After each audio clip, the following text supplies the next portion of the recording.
Yeah, trying to the drive to the back.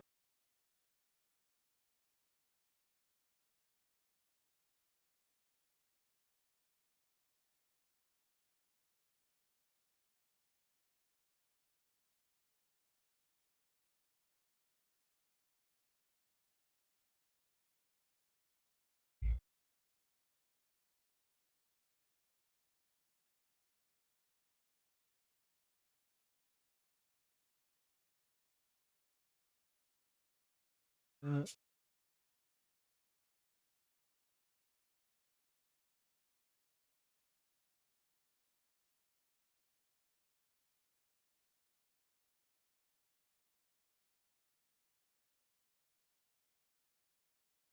yeah, the bitch my weed.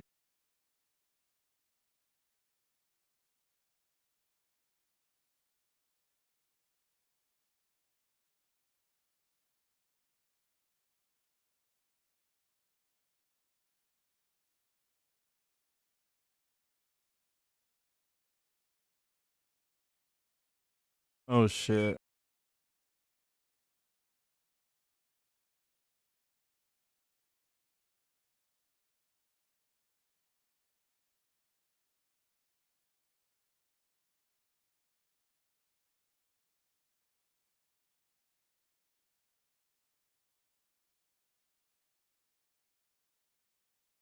Oh shit.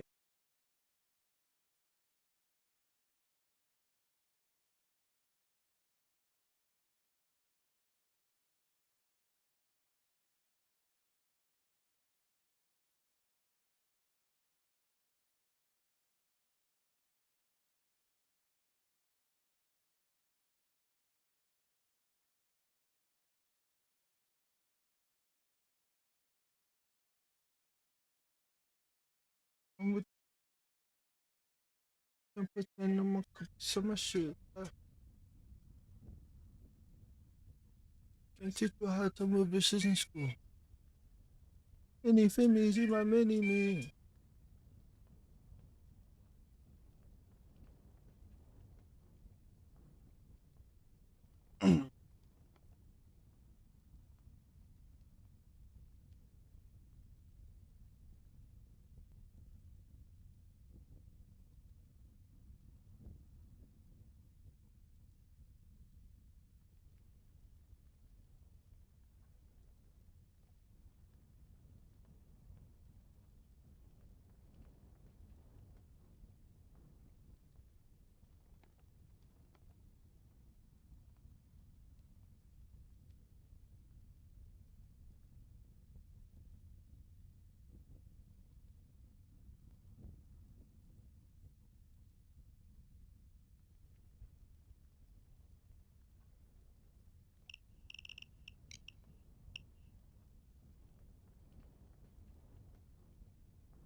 In school. It's me, she my many man.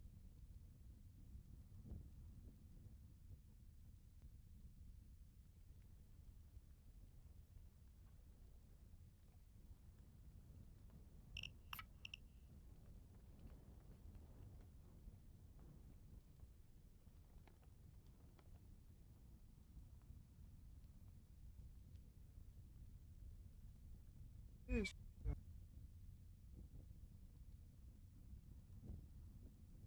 I've got in the V class one man. I'm loving the ratio.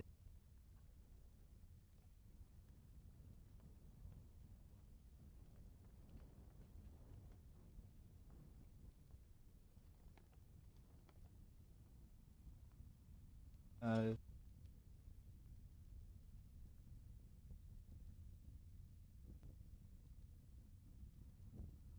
right, right, right.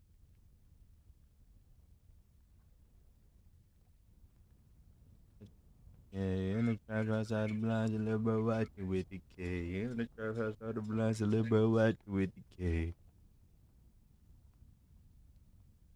I don't know, right house, and then for no. How do you know?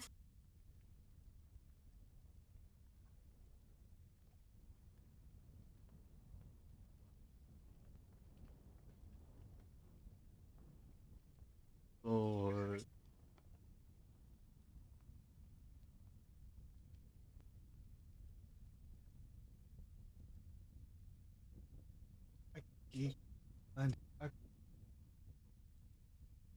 Andy, I can say.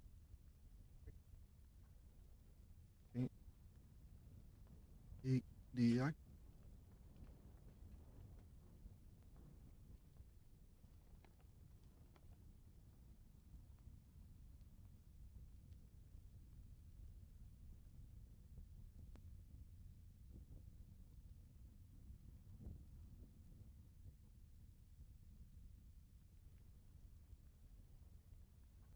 Oh.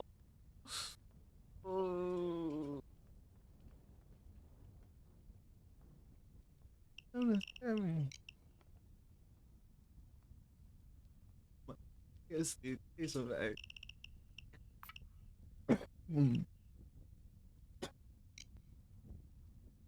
Geek. Bro, you guys see.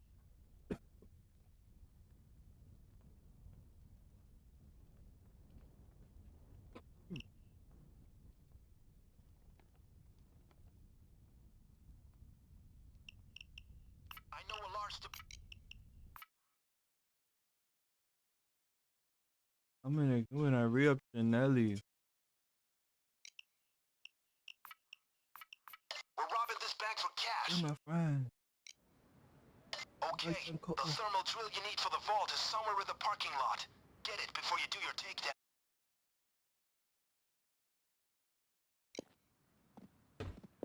It's a straight cash hit. You know how it Oh my god, goes. this new keyboard ahead. Yeah. We hope you have a pleasant flight. Whatever get your boat rockin'. Money dream rockin'. I'll be your backup plan. You have to remind you, every hostage is an asset. You said if she The wanna number do you've something like reached that, is kiss that not dick. in service. Okay, kiss that Please bitch, check you the want to see number that and mama. dial again. Thank you.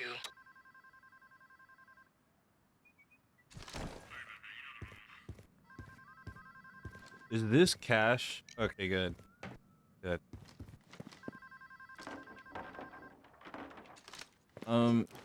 The VOD, yesterday's VOD goes up Okay, great. on a I'll day get that safe to the vault door. before this one. Security guard. Probably work on it now.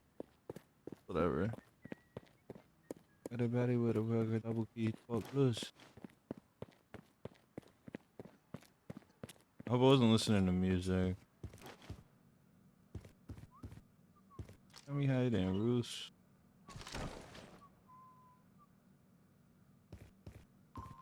Guard.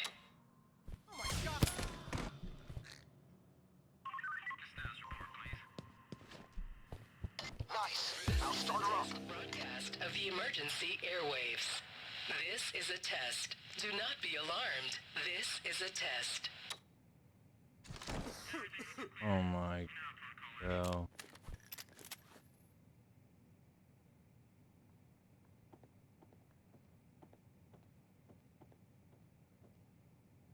That's my big lock on my side. I'm not doing no rest. You niggas can't even hop in the ride. Heard they selling it. Every hostage in This this bitch zone sent me drops from down. first night. No, she is not celibate. This is Yo, he JetSec better not tech run. support. If He you have better a not problem run, with your gang. radio, Don't run. please contact us during normal Don't business run. hours. Thank you. Still gonna kill him. A professional doesn't need to kill those people, you know?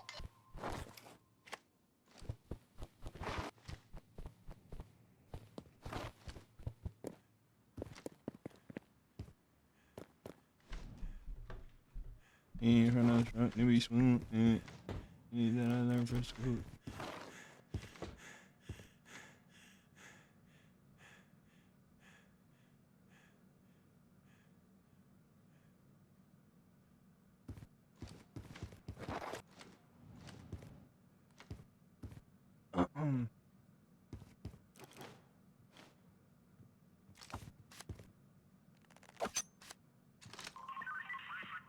Now that you've taken a hostage, the police assault is going to take more time. This was a test of the automated paging system. Repeat. This was a test. Thank you. Yeah.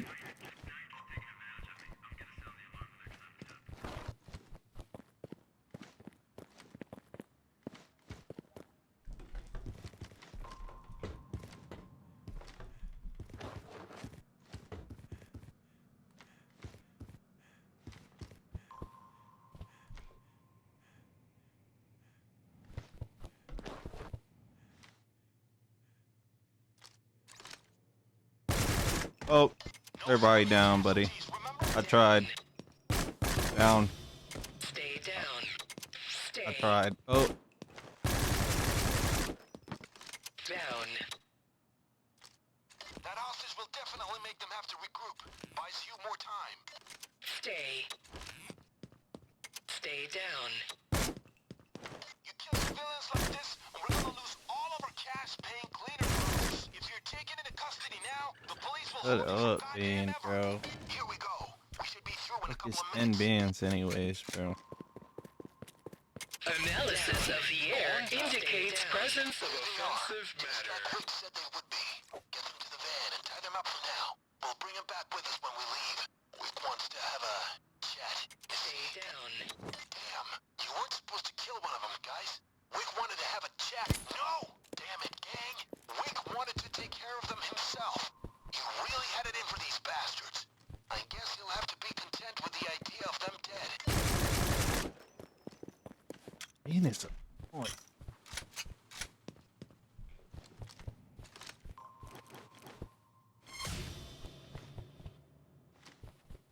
Down.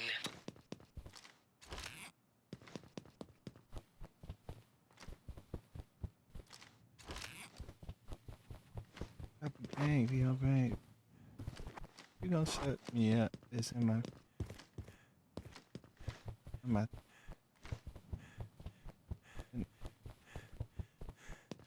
I know.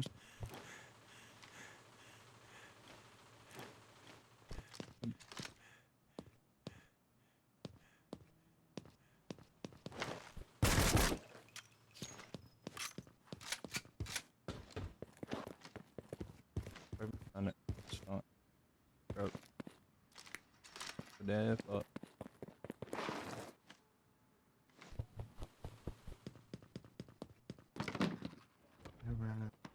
Good thinking. Force will Oh, slow them down. hold up. Wrong button.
Hello.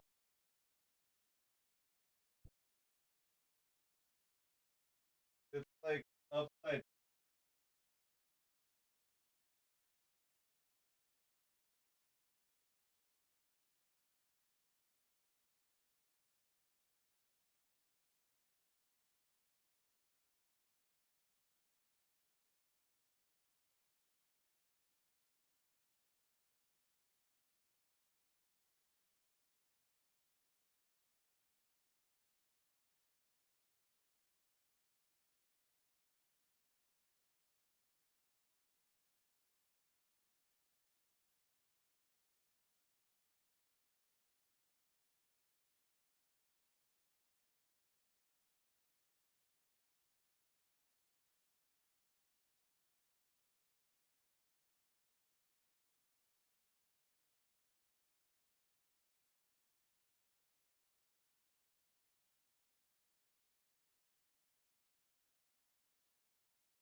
This is so confusing.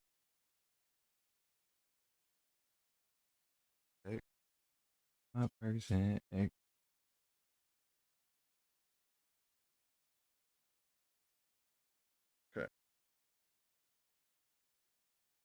Just so confusing. I have two pedals.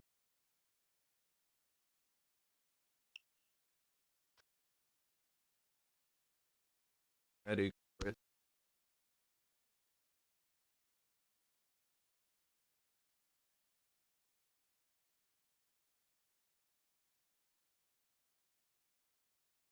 Actually, my bad. That looked way worse than it was. This is not a drug.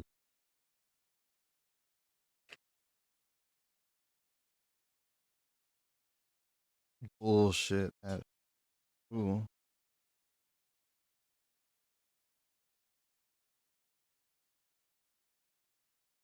Minus.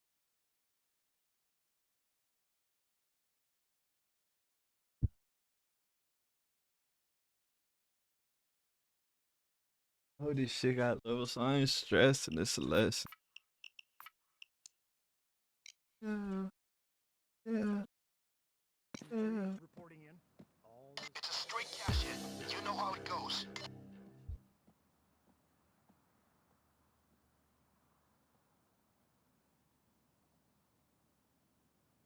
I've got your back. I'll be here waiting. I'll be ready if I'm in things it for go plan bad. B. See, it's jeans toss.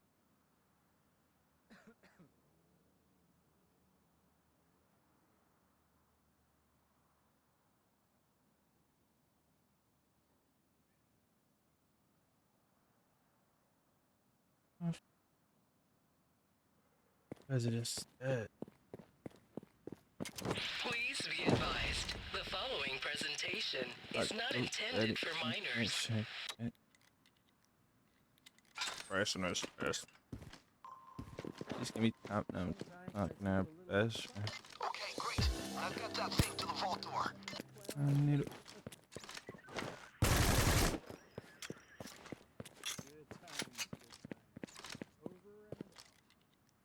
I need a bitch. I'd rather go and get my wrist, but bitch, yeah. But this shit is shit.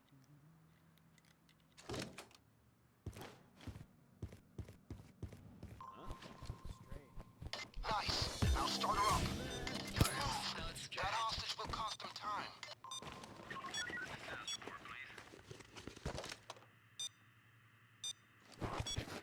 We are experiencing technical issues. Oh, fuck, There it is is no cause happening. for alarm.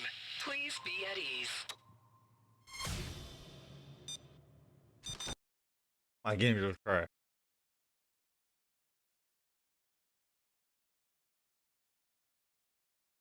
I'm not playing this. Bro.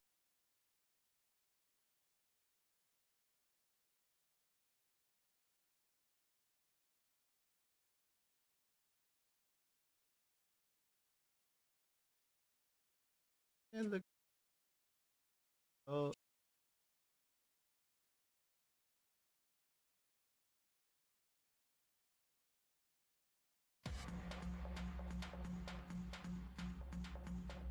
Alright. Everybody down! Here Listen up. I This is a am. robbery. We want to harm no one. I said get down! Think of your loved ones. Don't try and be a hero. Just shut up and stay down, and this will be over in no time.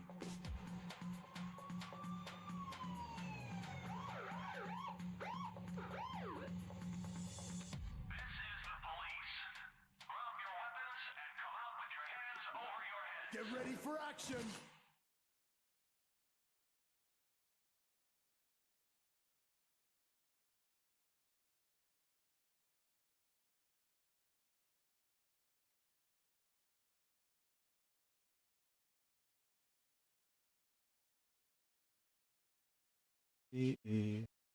I thought what you found you under me.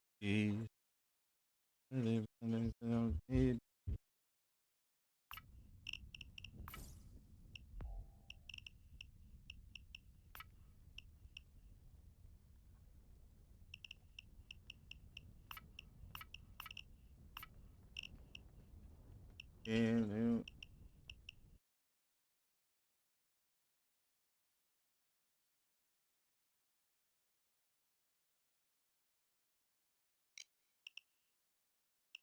The Moretta is sitting in a sealed dock, awaiting customs clearance. This is where you come in. Once you're in the dockyard, you're going to get it moved to a berth from where you can get aboard. From 2B to 3B. Open the dock gates and let the captain know he can move. Before anything else, the time for action.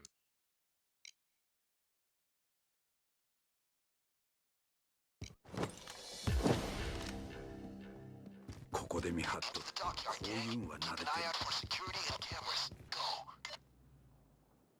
Michi not gonna help with this. Yo, Michi. You're in. Now, hunt down key cards. 2 of them. I guess offices are your best bet. These terminals likely have info on the Moretta. You can search it if you want. Who is this? Go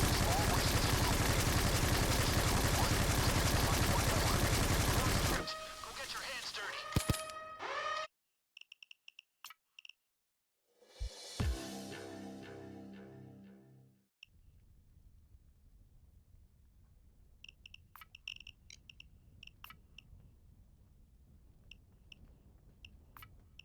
What is this nigga talking? Actually, I'm listening. Someone's tipped the cops off about What's suspicious up? activity at the Every safe house. trigger. I don't want to quit.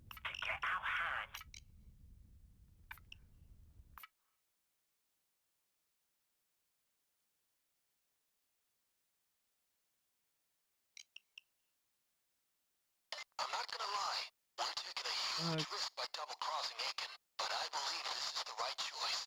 First thing is getting the EMP bomb that is getting transported by murky water. Then we'll be making a scheduled stop. That will be our chance. Get in quietly, find the EMP, then get out of there. You need to do this by stealth, Thank so God, dress I the hit in part. the head with. I just been with him. Fuck, I was in it.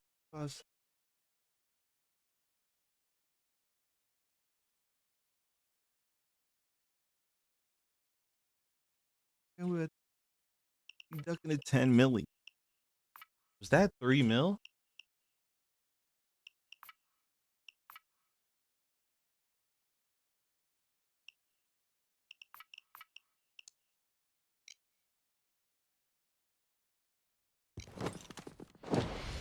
Okay, gang, the train yard is right in front of you. There should be several ways you can infiltrate the place, so make your choices wisely. Remember, we're doing this silent. If the alarm goes off, we are screwed. Get in and look for the murky water trains. You should be able to spot them fairly easily. Remember that the EMP bomb is 2 parts, and I don't have to remind you, we need both.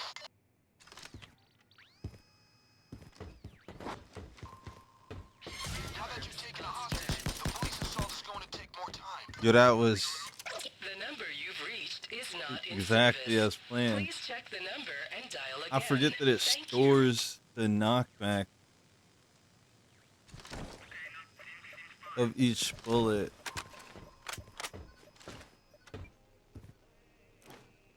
Drones with cameras? Really? Murky Water are stepping up their game. Be careful that you don't get spotted.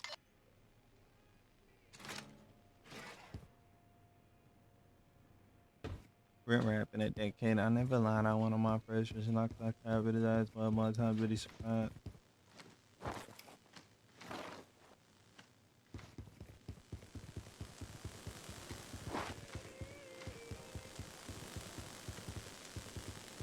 Yeah, they made sure I couldn't grab that though.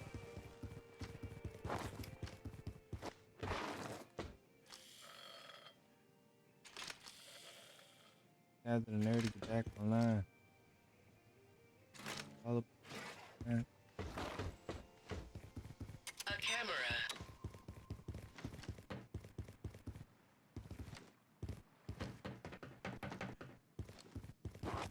This nigga just say they get Glocks and switches on consignment. Okay, now you need to look for the actual Murky Water trains. Is that a block? Kind of panels on the side.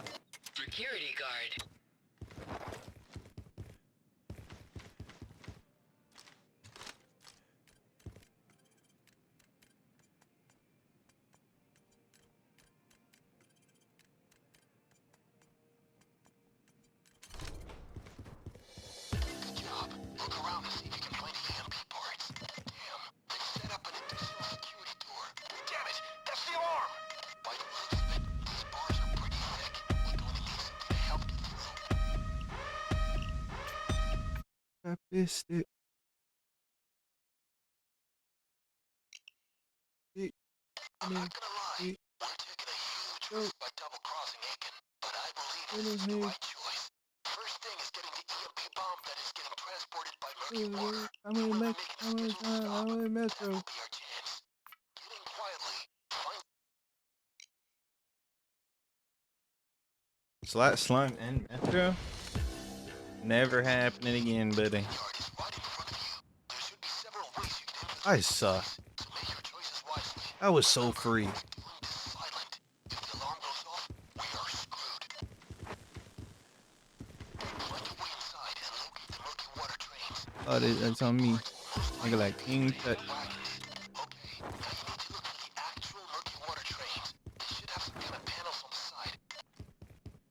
Guard.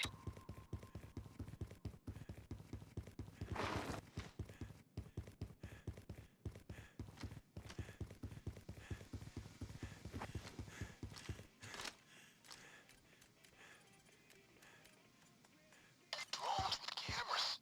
Really? Murky water are stepping up their game. Be careful that you don't get spotted.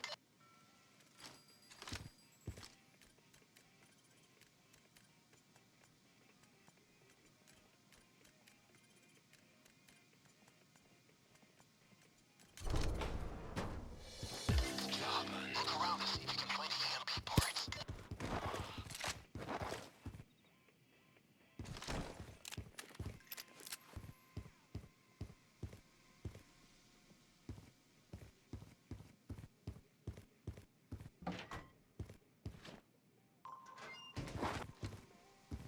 Damn, looks like the EMP isn't in this train car.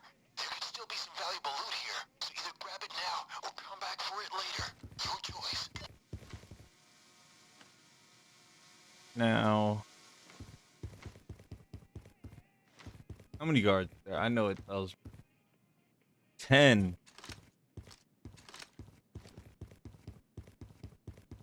I'm gonna just start killing them.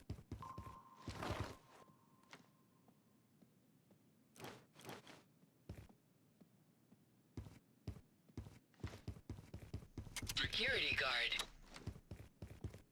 Bloody good to rib is Sir de Cairo. A security guard.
I'm so greedy.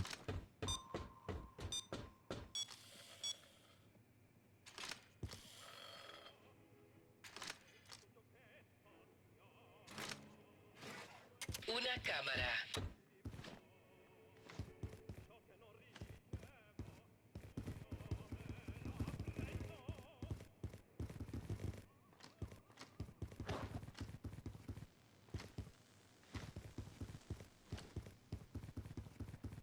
Don't play Payday. I'm looking for the thermite paste.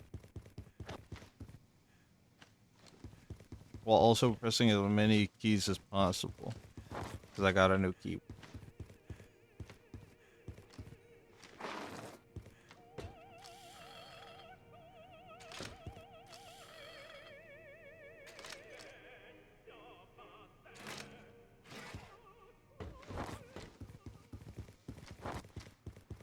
You're ready, I didn't even something about it. A camera. I don't. Did they nerf this map? You used to be able to.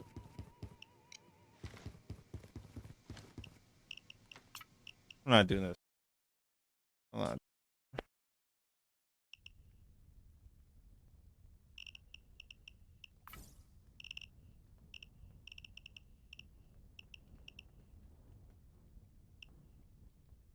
The hardware that dates move.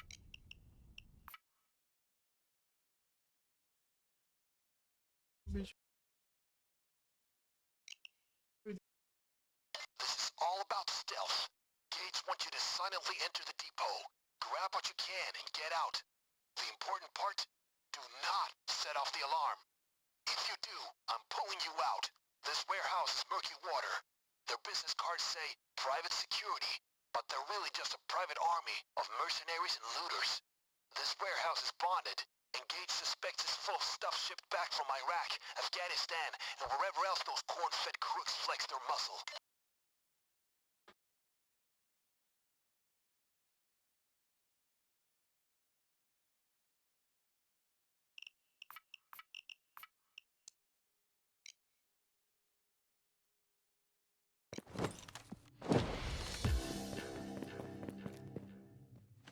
That's the depot. You know what you need to do, but keep it quiet. If the alarm goes, I'll have to pull you out. There's the main gate. Could be watched. Maybe find another way in.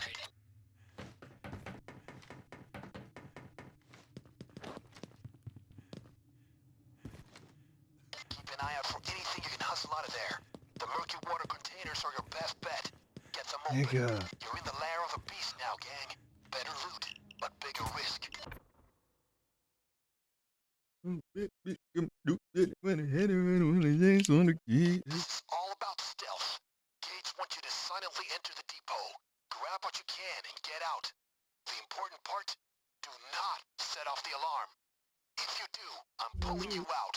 This warehouse is murky water.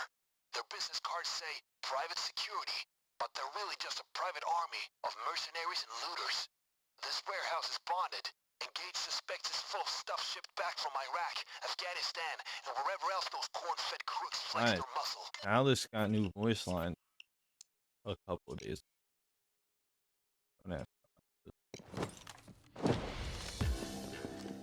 Oh, I should use him. There it is. Let me Right double ahead. check. Do your thing, guys. Match But do note. it quietly. It goes loud, and I'll have to pull you out fast.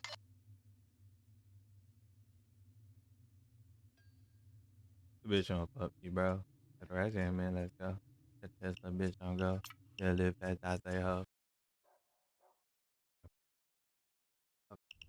Watch go. I'm back on bro. Yo, been my coat. This bitch let me know. And then run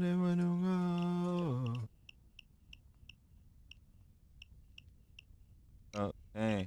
That's grabbing a break. I see you got me insane. That beat me, nigga, you can't. Hell nah, nigga, you ain't gang. This other bitch just like, dang. I'm going how I can. Bitch on, bro.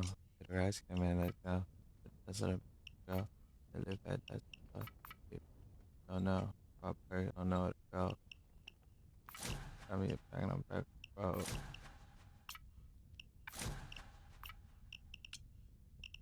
Whenever we know. You know,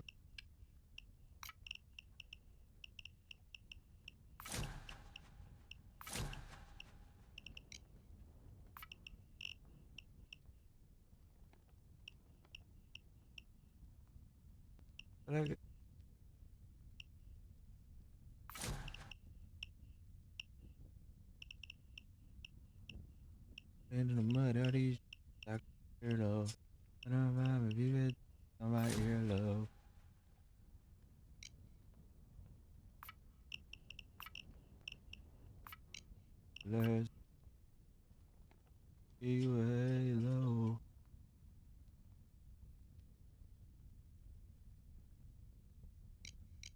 If it is in the mall, I'm a regular guy.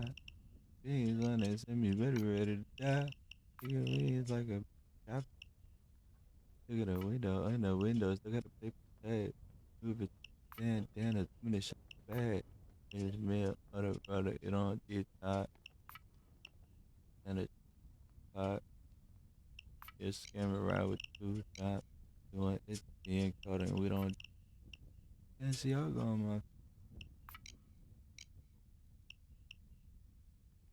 Hey, man, I'm about to clip it like a ruler.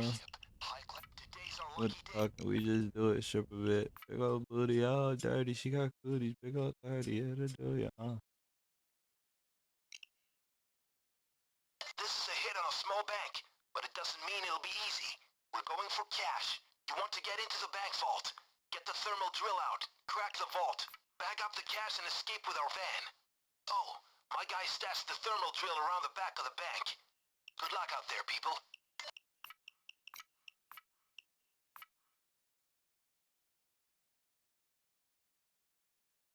Nah, bro. I could just imagine me in the future, like, in the living room, keyboard and lamp, watching YouTube shorts with the TV in portrait mode.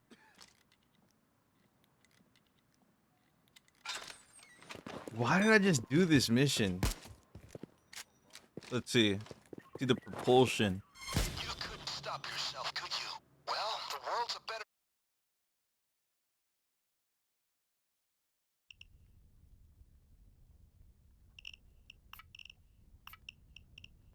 What's that?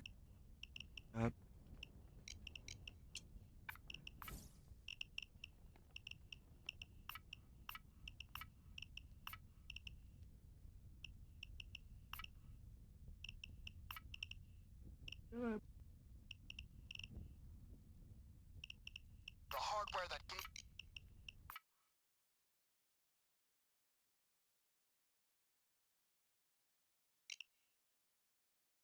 This is all about stealth. Gates want you to silently enter the depot. Grab a...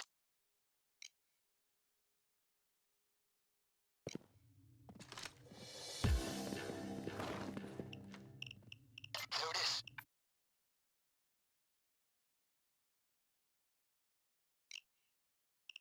Luck is a matter of preparation. Playing with And that now- birds like I'm Larry.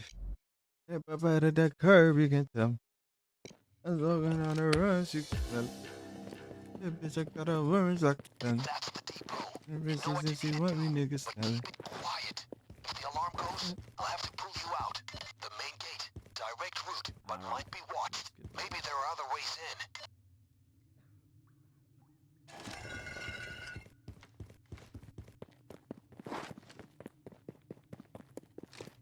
I want to say it.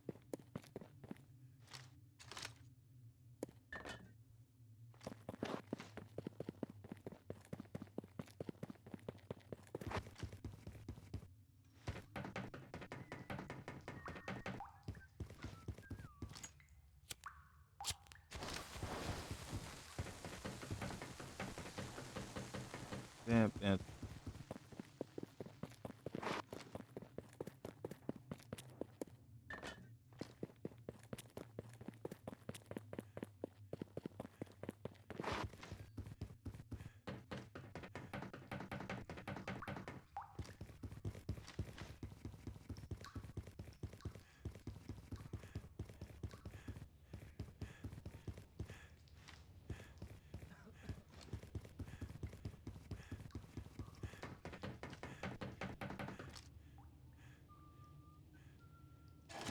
Keep an eye out for anything you can hustle out of there. The murky water containers are your best bet. Get them open.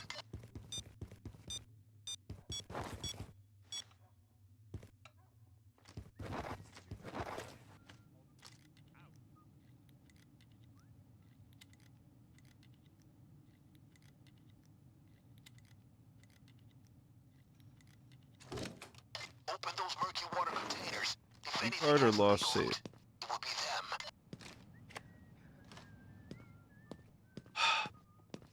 You're in the lair of the beast now, gang. Better loot, but bigger risk. Wall bang. Oh.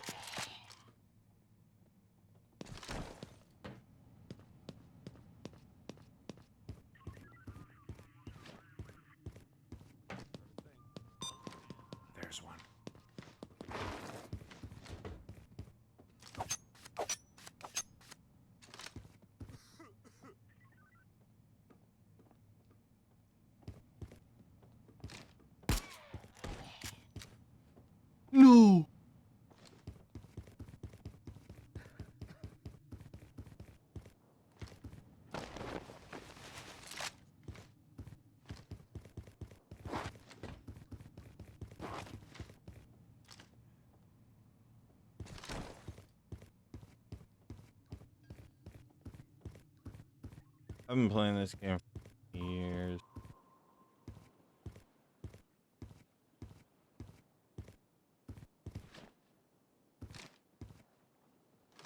There's a guard here. What?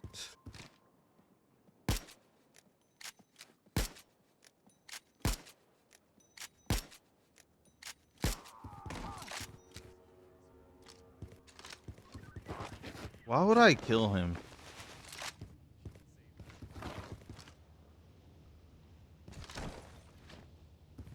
There's one.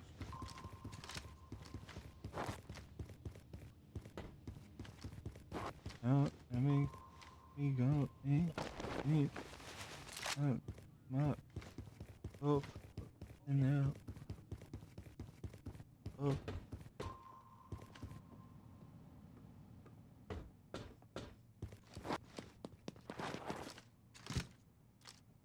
Gates sorted a dumpster to stash a bit of loot in. His people will collect it in the morning. Great work. There's always a market for untraceable guns. Oh.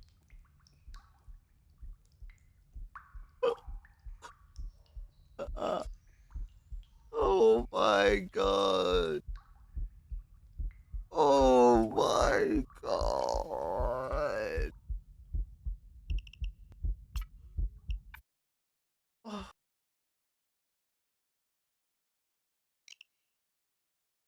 This is all about stealth.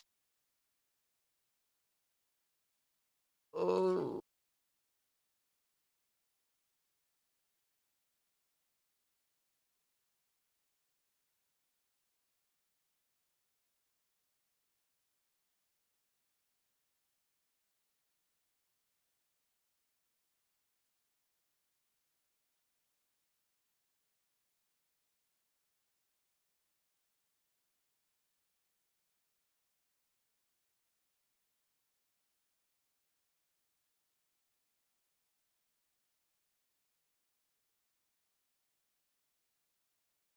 Bills.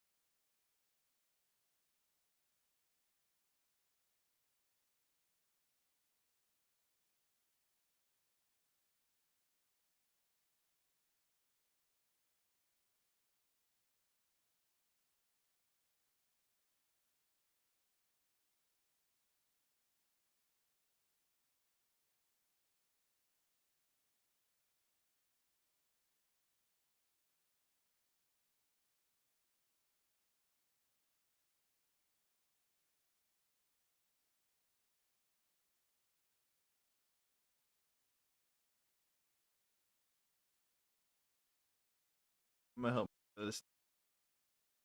Hey.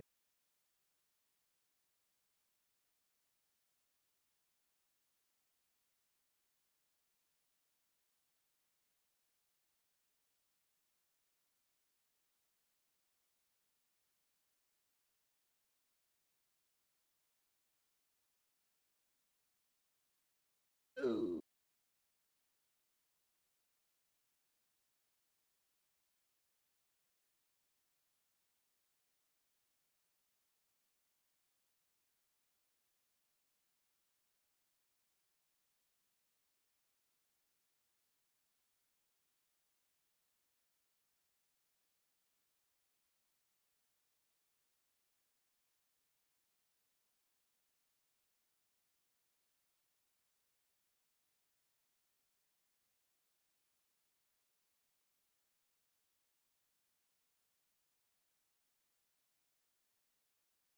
That's the good. Man.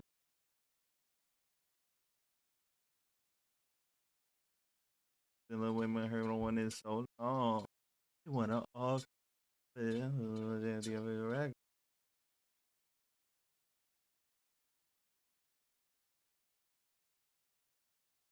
I was bummy now I got money, baby. Let me. You want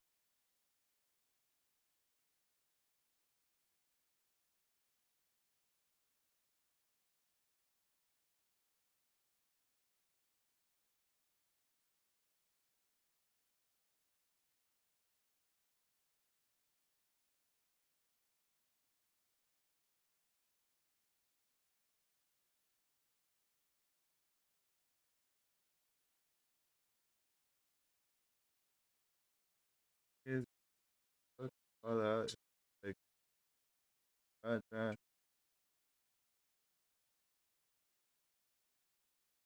Out of the trenches. I'm gonna react and then I'm gonna play more Payday. Yes. Oh, should I watch the Ty Lil shit? Is there anything new? You. Oh, no, they're like.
Big up.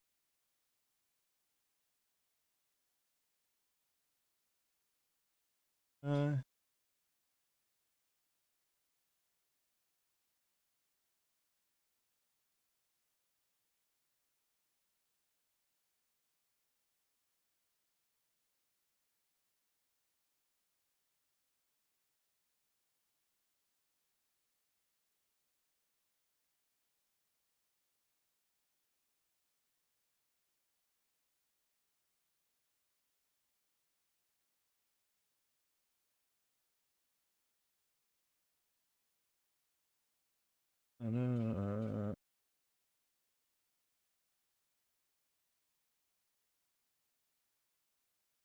clear my roster.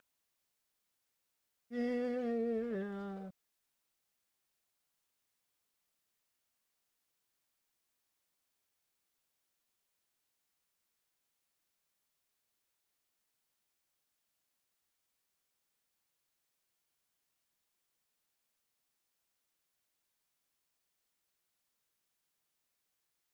Okay, cool. Get money. Get money. Money. Big homies.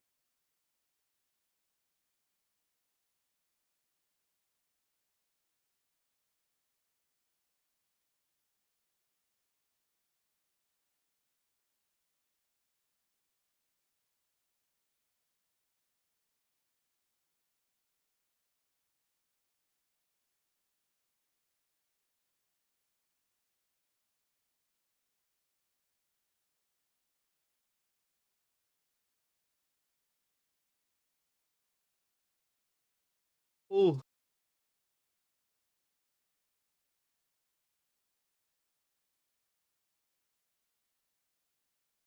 yeah. I'm in motion. Yeah. Like first. Get money.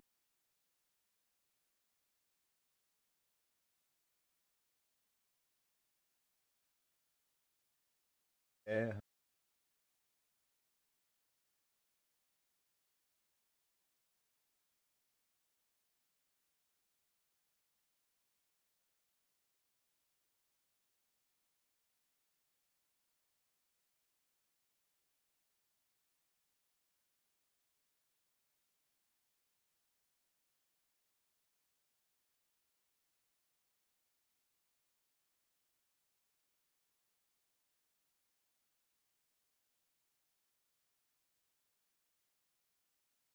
Take her home, yeah.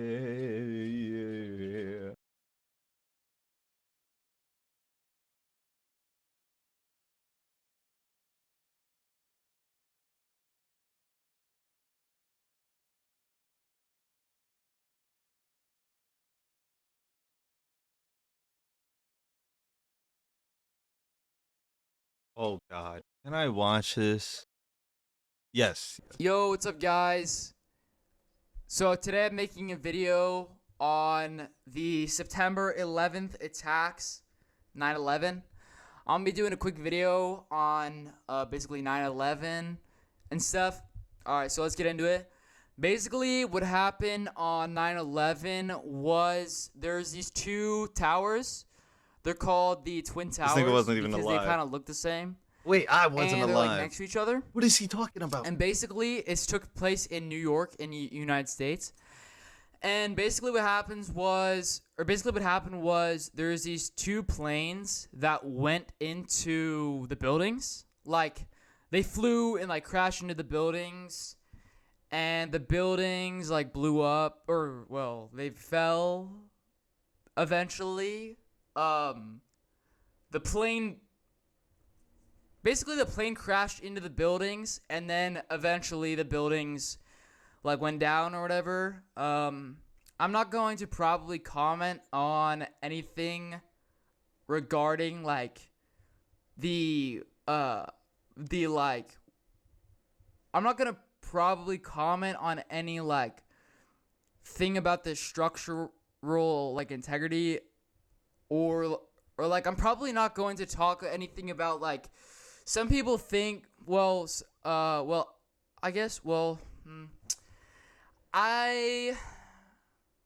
don't know. Alright, I don't know. I'm a little bit I'm not suicidal right now. So yeah, I'm not gonna be talking probably anything really about I see what he means. anything like theories on 9/11 or whatever. I'm just gonna be talking about my thoughts on the matter and like what happened.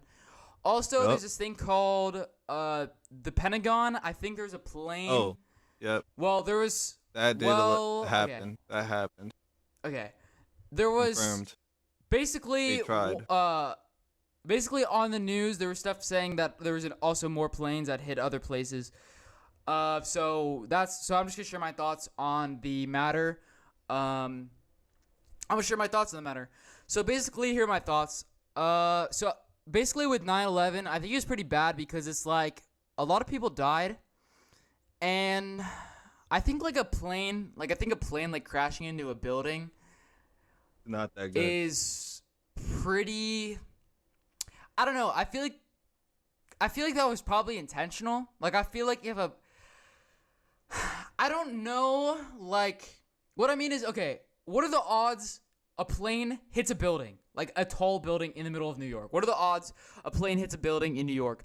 And Very then what high. are the odds tall that building? two planes hit If it's the on two purpose? twin towers in New York? Like, yo, look where you're going. What are you doing?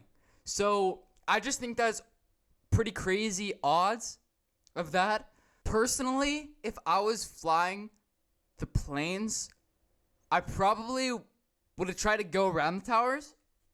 So yeah, I think overall it's pretty bad situation, and I think it's kind of crazy odds that the two planes hit the same two towers. Apparently on another one of the planes that was supposed to also hit something, because there was more planes. There was apparently like some guys that were on the plane, and they crash landed the plane in the ground so that it didn't like hit another building. And I think that's pretty good of them. Although I don't know why they crashed it. They could just landed it, but like I don't know. Fuck it.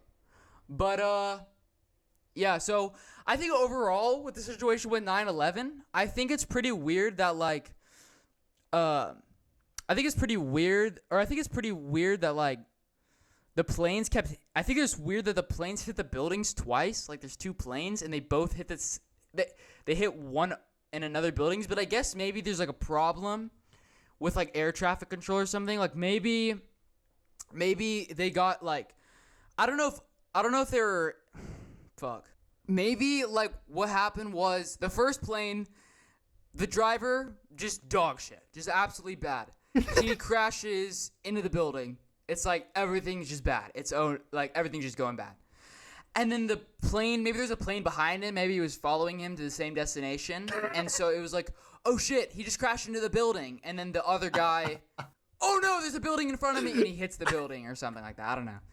But I think personally, like, I think it was probably pretty bad what happened. I think I'm very sorry to everybody who, like, had to deal with that. Like, that's just, like, that's, like, some tough shit. You know what I mean? So I'm just, like, sorry for anybody out there that had to go through 9/11 or like anybody that had to like be in the building that day or anybody who's on the planes. Like, I'm sorry to those people and who, like, any of you guys out there.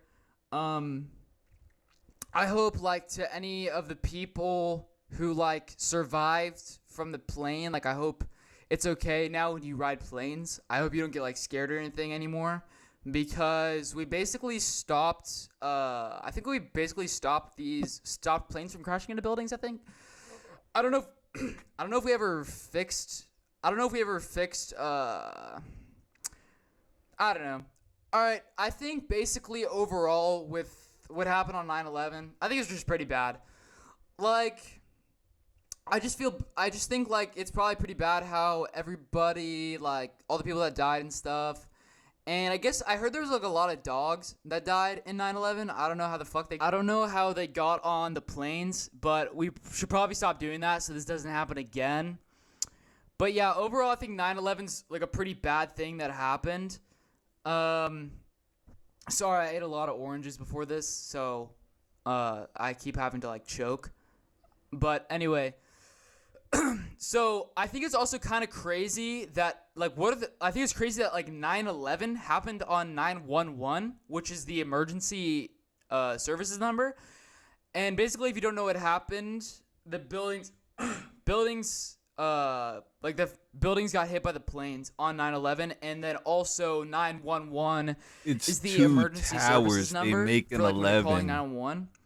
And I think that done, overall, like, that's just kind of crazy coincidence, but it's good probably because I think, like, maybe if I was, like, a firefighter or somebody and I saw, like,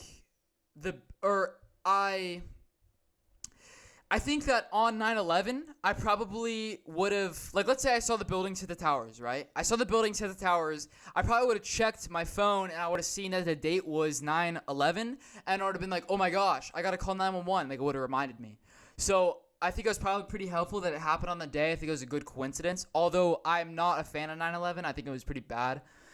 Also, apparently, there was another building that fell called, I think it was like, called Building 7. It fell.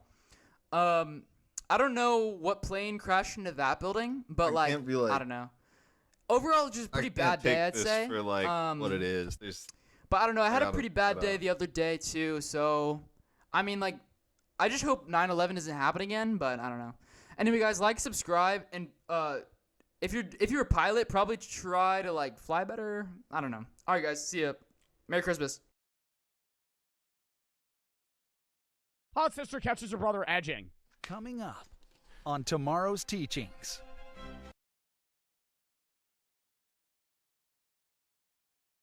All right. Yo, what's up, guys?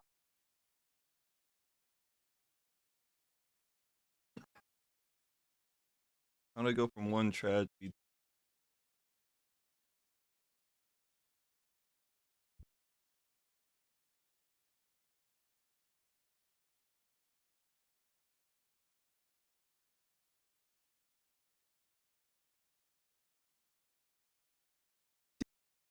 Tip you'll hear constantly when you start making content on the internet is that you need to post to as many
topic. Any platforms as possible. YouTube, TikTok, Instagram. The other one. If you want to be successful, you have to have as far as a reach as possible. I personally don't do this because I hate all social media. I just like making videos for YouTube. But other people take this advice and go all in on it. Going as far as to post on a website not especially known for being safe for work. Hold up. This video. Have y'all ever gone through something? Pornhub. While it does specialize in not safe for work content, there is a growing community of creators making content that you could watch at your desk at work, if you're brave enough to have a conversation with HR. It even has its own category on the website and their own special creator program like YouTube Partnership. So today we're going to dive into this small niche on the hub and see what type of entertainment you can find on there. What's poppin', Fortnite gamers? It's your boy Brandon Abstract. So in order to make this easier, I put everything into categories and it'll get crazier as we go. The last category is straight up called wildcard because I did not know how to categorize them. Wildcard, bitches! What? And with all that out of the way, let's get into it. My life is like a video game, trying hard to beat the stage. Now, I don't think gaming should surprise anyone. It's one of the most evergreen genres of videos. And gamers are, of course, familiar with the hub, obviously. However, gaming is one of the hardest niches to break into on YouTube since it's so oversaturated with creators. I should know since that was my first go on YouTube back in middle school. Today I have a triple live contest. Commentary, not contest. So it makes sense to try and get a following on a grassroots site like the hub because you'll stand out more over there. And the biggest creator I could find in this space was a guy called Tasty FPS who seems to be a trailblazer of this genre. He has over 300 videos over the course of 5 years on his channel. And the thing that gets me is how these thumbnails look straight out of YouTube. And what you see is what you get. It's literally just Call of Duty gameplay. I will do some serious damage here. How you Nick Christopher? That was I know. Now some people might think that his focus is YouTube and he just re-uploads to the hub, but it's actually the opposite. He has a whole video giving his origin story about why he uploads to the hub. To make a long story short, he was essentially focusing on YouTube and he uploaded a Fortnite montage, but then he found out some random guy just re-uploaded it to the hub, and it had way more views there than on YouTube. So seeing this, he decides to start uploading all his content onto the hub as well. And wouldn't you know it, all of his videos were performing better on the hub than on YouTube. For reference, his YouTube channel has a lifetime views of about 1.5 million over 558 videos. And on the hub, his 2 most viewed videos combined have over 1.6 million views. AKA 2 videos on the hub have more views than his entire YouTube channel. So he says himself that the hub is his primary platform and YouTube is the secondary one where he re-uploads content. Well. How the turntables... Tasty being proof that you can have a viable gaming channel on the hub means there are a lot of other people trying to cash in, to the point where you can pretty much watch any major game on the hub. Now, just like YouTube, the quality varies. You can find a video of someone playing Minecraft that looks like their PC is dying in real time.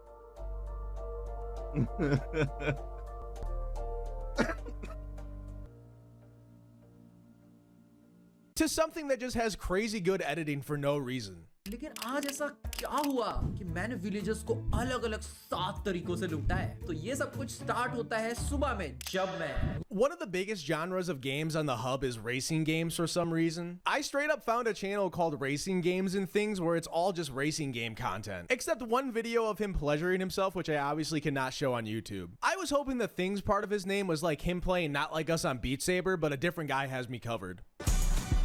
They not like us. They not like us. They not like us. Now, the thing that surprised me as far as this genre was the lack of VTubers. Given that VTubers and gooning kind of go hand in hand. Oh my god! But also the fact that you're technically faceless, so you don't have to risk uploading your actual face to the hub. There were a couple that I could find, like this guy who uses Zenitsu from Demon Slayer as his avatar. Hey guys, तो तुम लोग कैसे तुम बढ़िया रहेंगे अच्छे रहेंगे तो guys आज हम लोग खेलने जा रहे हैं Fate Trigger. He was mainly playing this like anime ripoff of Fortnite that I'd never heard of. The only other one I could find was one that has an original avatar who mainly plays War Thunder. Actor, spit on that thing, spit on that. Look, I don't want to spend a lot of time on this category because it's pretty tame to the rest of the stuff that we're going to cover. Just know that gaming content is very active on the hub because gamers are like cockroaches who infest every corner of the internet. Hey, who put my Marvel Rivals rank on the screen? Anyways, let's move on to the next category.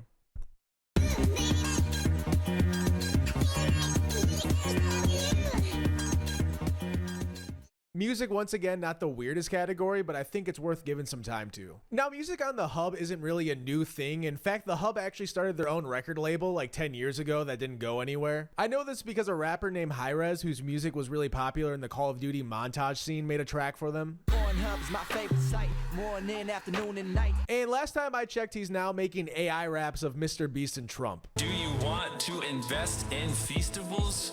Thank you, Jimmy, for that offer. But we're not going to talk about official tracks backed by the Hub. We are going to talk about some small artists just trying to promote their music. So the weirdest channel I could find was a person named the Naked Trumpeter, who, as the name implies, mainly plays the trumpet, sometimes while naked.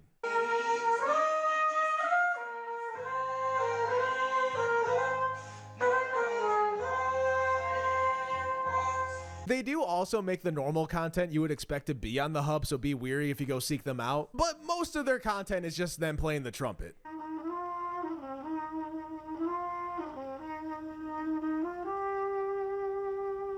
They also have some videos of them doing housework for some reason.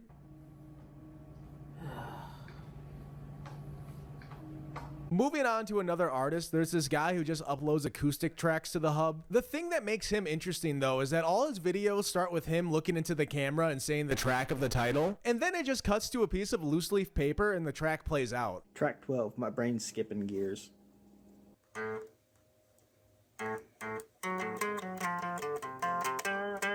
And that's literally the format for the entire channel. Track 16, Dragons Dragons Dragon. Now, besides people remaking tracks in FL Studio, everything else is just pretty normal music production.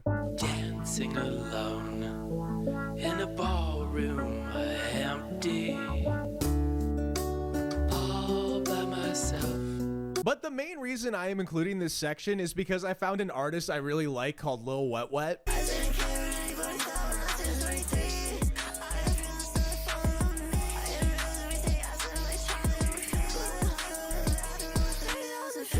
Everything I heard I really liked, so I went off the Hub to find more of their music and I was not let down. Anyways, this is to say that I guess uploading to the Hub can be worth it sometimes, because I probably would have never found their music any other way because they don't have that big of a following. Of course, I have to wait for Anthony Fantano to drop a review on the music so I can know what my opinion actually is, but until then, I really like it. Like I said, short and sweet section, so now we can move on to the actual weirder stuff in the list. So let's get to it.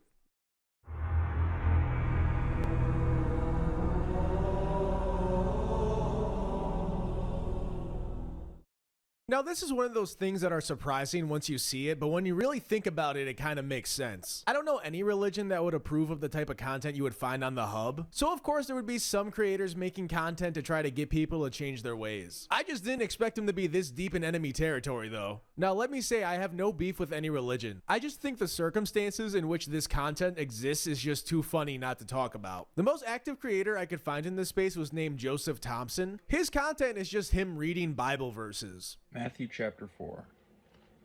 The temptation of Jesus. Jesus was led up by the Spirit into the wilderness to be tempted by the devil. But then you'll have a video called Stop Jerking Off, Amen. James, a servant of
God and of the Lord Jesus Christ, to the 12 tribes which are scattered abroad, greeting.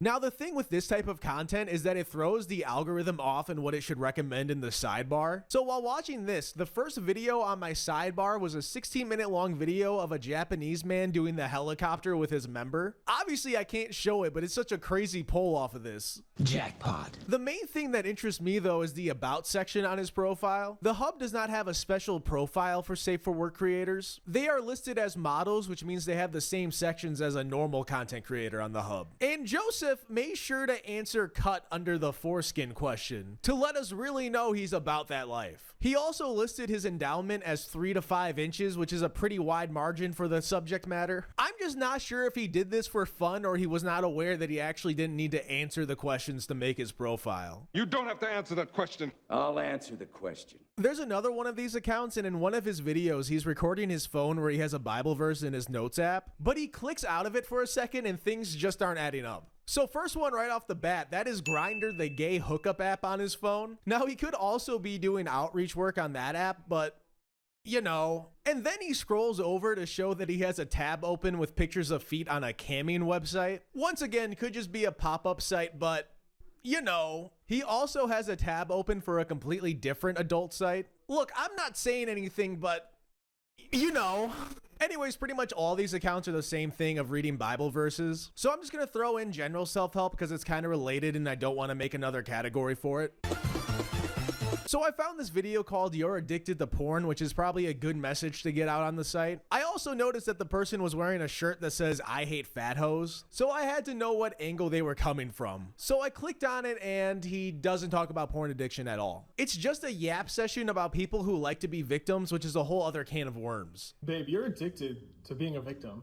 And it's time somebody told you that. I wish I could just send this video directly to like so many people, but just like the video states, you know, some people are addicted to being the victim. I don't hate fat hoes, but I do hate clickbait. So I looked this guy up and he actually has a very large following online. I then found his YouTube channel and lo and behold, the same exact video is uploaded there, but it's titled "You're Addicted to Being the Victim," which makes way more sense. So now I'm just left with more questions on why he decided to upload that video to the hub under that title. What the hell is this? I would once again be let down when I clicked on another video called "Stop Gooning, Go Touch Grass with Me #2," hoping for some words of wisdom to lead the astray on the correct path. But it was literally just a video of some guy walking around town and occasionally mumbling into the camera. Go touch some grass with me again.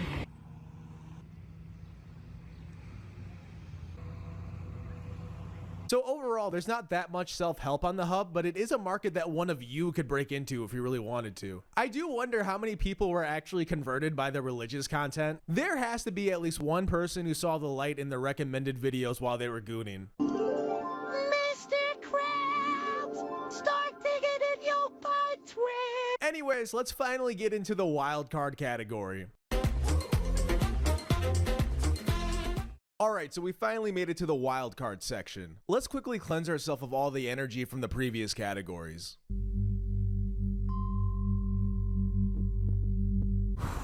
Alright, I feel good even though I don't know what hocus pocus means in this context. Might be a feet thing because that's the other type of content this channel specializes in. Anyways, welcome to the wildcard category for videos that don't fit into any of the other previous categories, where we can discuss whatever this is. I am Angry Ottoman from Salonique.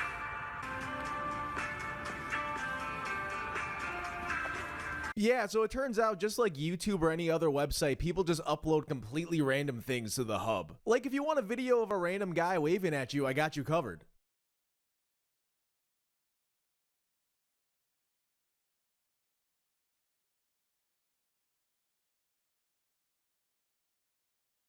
Yeah, so it's An Angry Ottoman from Salonique.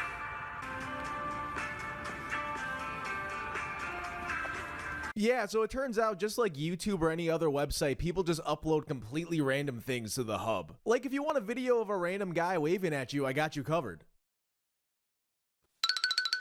But going into some more substantial wildcard stuff, I want to talk about one of the favorite channels that I found, MILFLover007. A man after my own heart based on that username. Anyways, every video is just him listening to good music.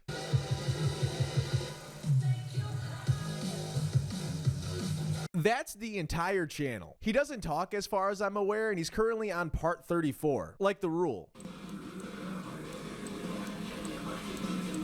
Part 33 is missing though, and I assume that has a lot of lore in it because I have no idea what's going on. Like the vape from the earlier episodes is completely missing. Now this next channel isn't safe for work, but the trailer for the channel is safe for work, and I'm just completely dumbfounded by it. Welcome to my world, ladies, where things get spicy, cheeky, and wildly fun. No rules, no shame, just pure unapologetic pleasure. You're not just fans here, you're the fire. I genuinely have nothing to say about this one. I just really needed someone else to see it so I can get rid of the omen that attached to me after I watched it. Just pure unapologetic pleasure.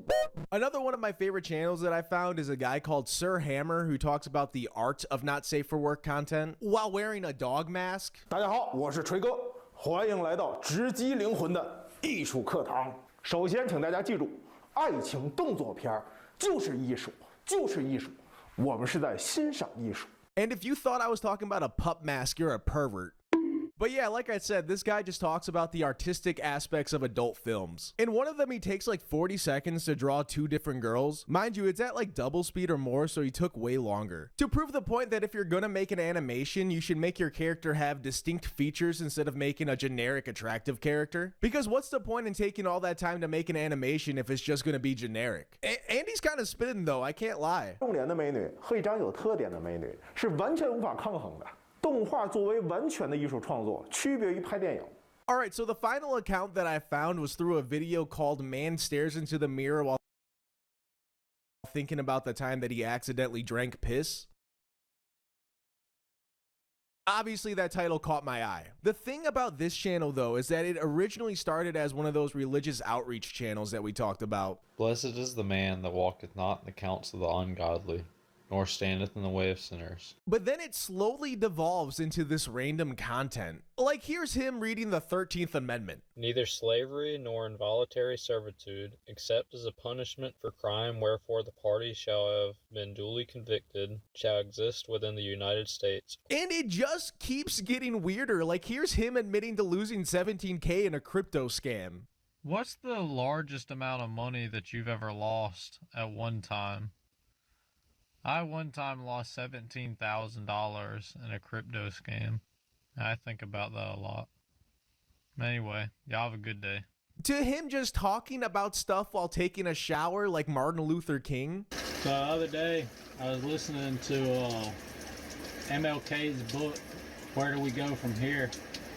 And he had made the point, he had said, power, freedom is not given. It is one. I ain't gonna lie though, he do be spinning sometimes. One.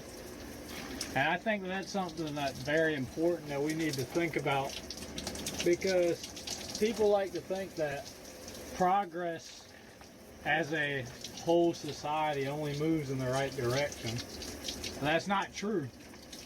There have been many, many setbacks throughout humanity's time on this planet. I feel like this channel is a good study in the long-term effect of uploading safe for work content to the hub. But that's about all I can take at this point, even with the energy cleanse, so I'm gonna call it here. Wildly fun. So what did we learn today? Safe for work content on the hub kind of feels like Dan Henschel characters that he forgot to post on normal social media. But yeah, I really have nothing else. It's kind of interesting to say the least. Anyways, I hope you enjoyed the video, and I'll see you in the next one. Bye.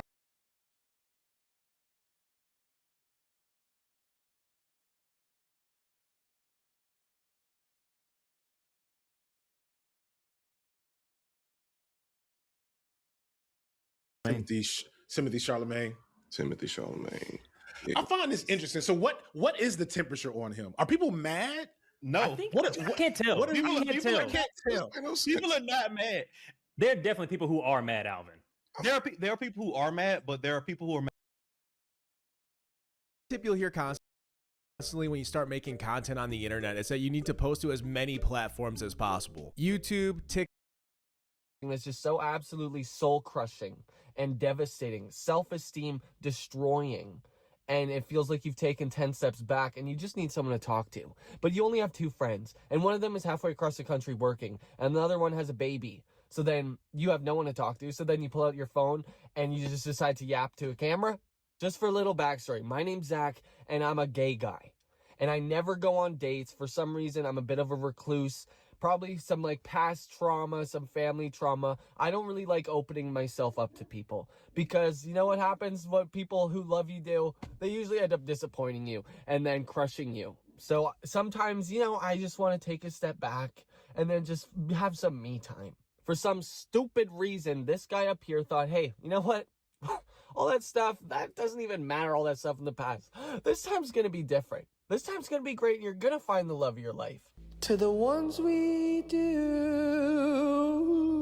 So I live out in the country, and I went to a rodeo with my friends.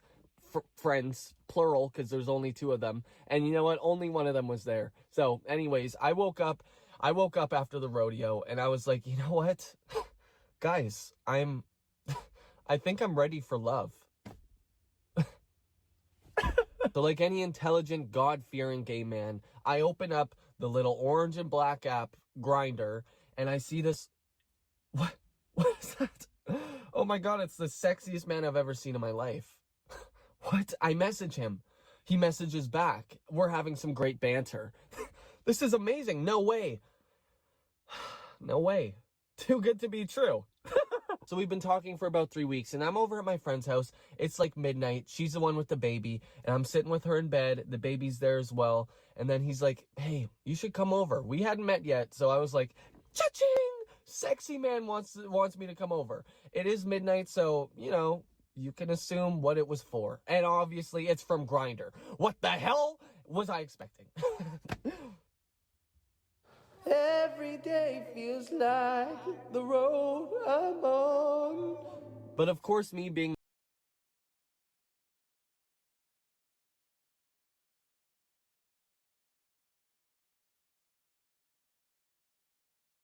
A group of horned-up little scientists decided to find out once and for all whether homophobic men were secretly just wanting some of that thick, veiny goodness for themselves. They took 64 men, nice, strapped their dongles into an erection-measuring robot, and then played them some erotic cinema. That started with the normal stuff, you know, guy on guy, girl on girl, guy on guy, and then some more niche categories for the real pervs, like guy on girl. They tested all of the men's homophobia levels with a questionnaire. 35 men were deemed homophobic, 24 were chill as hell. Penile circumference was measured continuously to monitor physiological sexual arousal, as you do. You'll often see a quote from the abstract bandied around that seems to point to homophobic men being attracted to men. Only the homophobic men showed an increase in penile erection to male homosexual stimuli. The penologists concluded that homophobia may be associated with an unconscious or denied homosexual arousal. This study is widely cited in research exploring the psychological and physiological associations between homophobia and wanting to get railed like Jesus did. And that idea has permeated into the culture to the point where now when somebody is being homophobic, you'll see straight allies of queer people calling them gay with no sense of irony whatsoever. The gay homophobe is kind of a trope at this point, like the gay basher. It happened to Justin on the American version of Queer as Folk, filmed in Canada.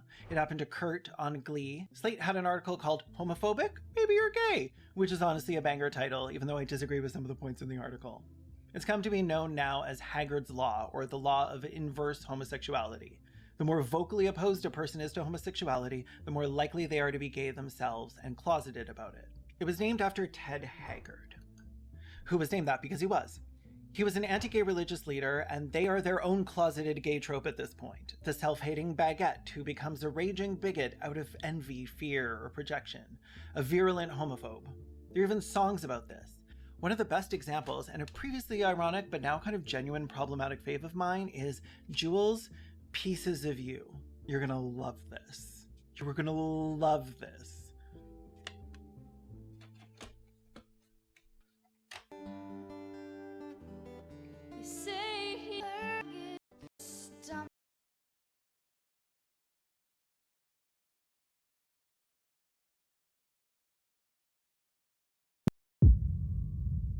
Diddy behind bars and indicted on federal sex trafficking and racketeering allegations. Heather Unro's tweet about Kevin Spacey last month triggered all the allegations against him. Best-selling British author Neil Gaiman has released a statement denying he has ever engaged in non-consensual sex. The Me Too movement brought about the cancellations, criminal convictions, and fall of many a male celebrity. When thinking of the Me Too era, while figures like Bill Cosby, Harvey Weinstein, and R. Kelly might be who come to your mind first, it's Aziz Ansari's story that should keep you up at night. Because Aziz's story has a lot to do with all of us. How did Aziz Ansari go from wearing a Time's Up pin at the Golden Globe Awards at the height of his career to support the Me Too movement, only to end up outed as a sexual abuser himself?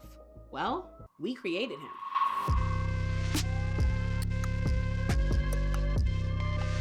In the year 2025, by this point, I think many people have probably heard the term rape culture at some point, but I'm not sure many people know what it means. It refers to the idea that rape and sexual abuse are commonplace and normalized in our communities, as well as media and entertainment, as the result of the community's attitudes and misunderstandings about gender, sexuality, gender roles, and sex. And I think Aziz Ansari's accuser's story perfectly illustrates how our society, our cultural understanding or misunderstanding of sex, and how we go about teaching boys and men to pursue sex, to see women, as well as how we go about teaching girls and women about sex, create scenarios where people are casually, regularly, and most importantly and insidiously, unintentionally engaging in sexually inappropriate and coercive conduct, i.e. rape culture. But before you can see posts on social media about how rape is the one inexcusable crime that's never accidental,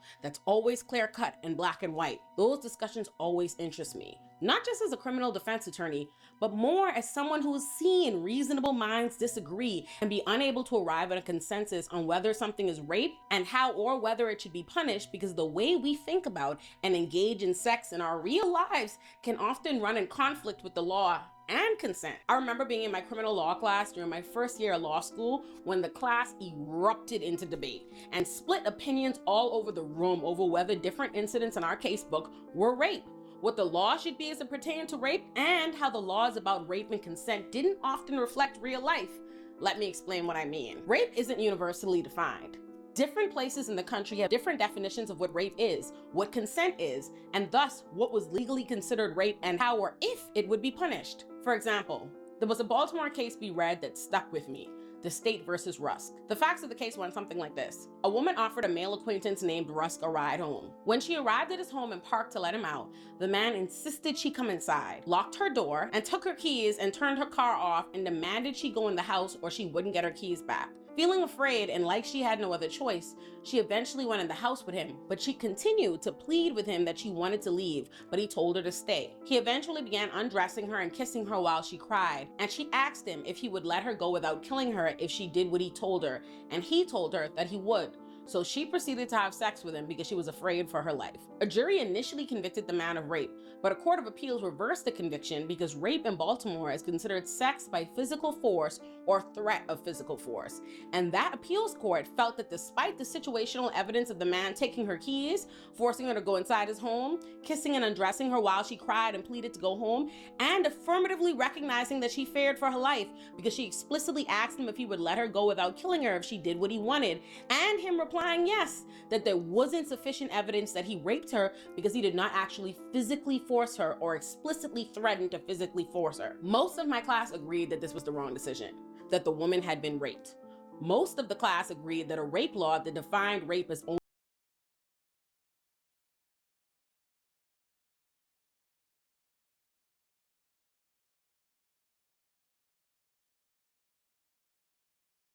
Hello everyone, welcome back to today's video, and if you are new here, my name is Alyssa Rain, and it is currently 1 in the morning and I'm about to fall asleep. However, I really wanted to talk about this subject. I make a lot of TikToks, but I make those TikToks to kind of be like, hey, this like goth girlfriend thing is kind of weird, and it's a little weird that you're like fetishizing us, just saying. And people will backlash so hard. They will get so mad, and it'll always be straight, cis, white men They're all in my comments. They're like, oh, there's a problem with, it's just my type. Like, I'm not fetish. It's just my type. Is there a problem with having a type? If there's something wrong with having a type, I don't understand. It's like, but if you're getting this offended over this video, it's probably because you're the fucking problem. Anyways, I'm tired and ready to rage, so let's get into this video. Okay, so basically on my end, I have a slideshow. However, it's 90% typos because I'm trying to type with these nails, these long ass nails, which someone gifted to me, and I filed them down probably like half an inch. Like they're a lot shorter than when I got them, and I do them for like special events, whatever. My special event was literally just going out of my house for once. I'm not gonna show the slideshow that I made for myself because it's all typos, and apparently people have fucking issues when I have typos, like it's the end of the fucking world. Anyway, let's get into it. There is a big difference between having a type and fetishizing someone. So basically what a type is like a preference to certain qualities. Like you might like someone who's blonde, or maybe you just tend to go after gamers, or like, you know, you just kind of have a type, but it's not like your main focus. Like you're not like, oh, you're not blonde, so I'm not gonna date you. Like fuck you. Like what? It's just a little weird. But as long as you don't like sexualize and objectify someone because of these characteristics, like certain qualities. Like you might like someone who's blonde, or maybe you just tend to go after gamers, or like, you know, you just kind of have a type, but it's not like your main focus. Like you're not like, oh, you're not blonde, so I'm not gonna date you. Like fuck you. Like what? It's just a little weird. But as long as you don't like sexualize and objectify someone because of these characteristics, like it's fine. That takes us to what a fetish is. And a fetish is to have a sexual interest in an object or a part of the body other than the sexual organs, or in a person as if they are an object. This is a big part of this. If you're objectifying someone, you see them as an object, and a lot of people don't think they're doing that, but if you have "I want a goth girl" in your bio, you're objectifying someone. That's all I gotta say. Now, a huge disclaimer for this. Fetishization is a huge problem within certain races or people in the LGBTQ+ community. And I'm not trying to say that I have it worse or that I have it the same, because obviously I can choose not to dress goth, even though this is what I'm most comfortable in. It's a completely different thing. Obviously, if you were born as something, you can't change that. And I understand that is a completely different spectrum. I'm not trying to say that like those people, like I have the same problems as them or whatever. I would talk about those things, but considering I'm not a part of those groups, I do not feel comfortable talking about that. And I believe that you should go to people who are in those groups, who are talking about those issues, and listen to them from their point of view. Which is also why in this video, I'm going to be talking about the fetishization of goth girls and just goths in general, because I am a goth and I have personally experienced that. And there's a whole other variety of like different races in the goth community, but I obviously have not experienced that. I've seen stories, and I do think those people are very valid, and people should really hear them out. However, I am just talking about what I have experienced and the problems that I have seen, because obviously that was all I can speak on. But yeah, since I make goth content, I am just going to be talking about just the problem with fetishization in the goth community, and I'm not trying to compare it whatsoever to any of these other things. As in my experience as a goth of just what I have encountered throughout my life with being fetishized, the number one thing is people thinking that I don't have boundaries. And I'll go on this later of why I believe people think I have no boundaries. But as soon as people see me, they will ask me questions, very obscure questions like, oh, do I have my genitalia pierced or tattooed? And I'm like, it would be really weird if I just went up to a stranger and started asking them about their genitalia. It's not acceptable, and I don't understand. Like, I can see why people just people who are very uneducated think that that is an okay thing to do. But maybe it's just because I'm from a small town, a very conservative Christian small town, very yee-haw type, you know, like there's more bars here than there are people. Like, it's just like it's a very common thing for people here to just, it's very rare to see an alternative person here, and I have either been friends with or am friends with any of the alternative people here. They all have the same stories of just people acting like they're an alien, like a foreign object, like, oh my god, what is this? Like, they've never been online before. Maybe they've seen the movie Elvira, and that's all they have of a goth, and that's, or maybe just porn. Maybe they just see it from porn, and they're just like, oh, you must be one of those famous porn stars I see. But another thing people do, just asking about inappropriate things, like, God, I can't even come up with an example right now. I feel like I have heard all of it, especially with being online.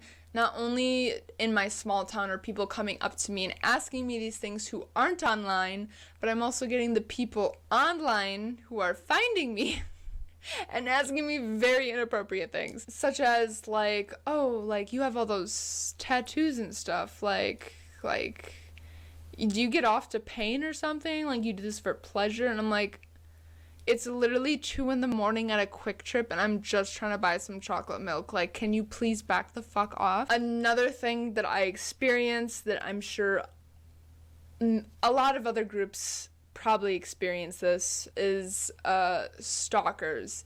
I've had numerous amount of stalkers, and every time I talk to someone else who's in the goth community or they're very alternative, they just, like, they're very outside of the norm. They get, like, extreme stalkers, people who will find their location. They'll, like, I've had people see me at a gas station and they will message me on Instagram and be like, I saw you, and I also jotted down what your license plate was, and, like, I've been following you around. And it's like, excuse me, first off, why are you telling me this? And just the fact that there's probably many people out there who are following me around, and I'm one of those people who have been through situations where I am 24/7 paranoid of stalkers, because I've had situations like this where if I notice a car following me for too long, I will keep taking turns down just random roads to make sure that they are not following me. I refuse to tell anyone what my, like, I say I work at a golf course, very, very broad, and I say that I'm in Wisconsin. I don't tell people my specific location in Wisconsin. Of course, there's a ton of golf courses in Wisconsin. Like, if you happen to find it, like, that's a level of stalker. I don't tell anyone the area I live in. I don't tell anyone where I work. I know a lot of people ask me who my tattoo artist is, and I can't tell anyone because I genuinely just assume that everyone is trying to stalk me. And I live very close to my tattoo artist, and he's not online whatsoever. My tattoo artist is very old school. He doesn't have any social media or anything. It's just kind of like you hear that he's a good tattoo artist and you go to him kind of thing. It's a small town thing.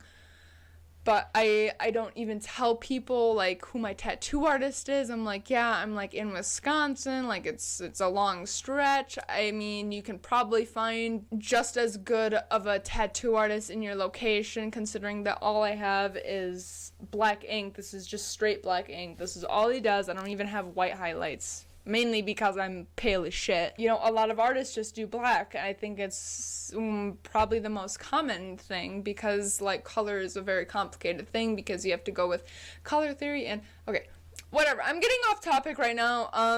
Another thing I experienced as a goth is I've been in relationships where I find out that they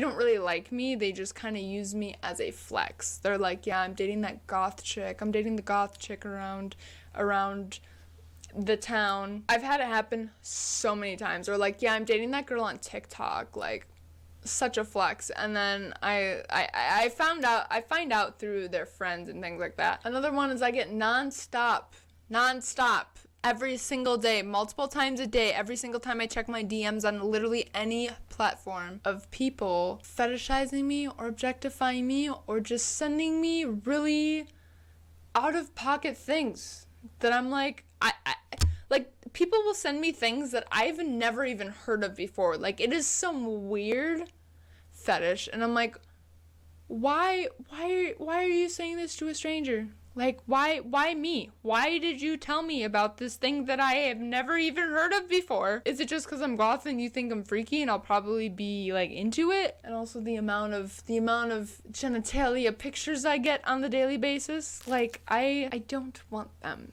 I'm sorry if you're watching this and you have sent me one, but I've seen it and I just delete it because what do I say to that? I don't know what to say to that. What do you want me to do? Just be like, cool, nice cock. And it's crazy because I've always appeared much older than I was. Even at 16, people thought I never got ID'd for anything, which leaded into trouble. But when I was 16, no one ever ID'd me for anything, for things that you would have to be 21 to buy.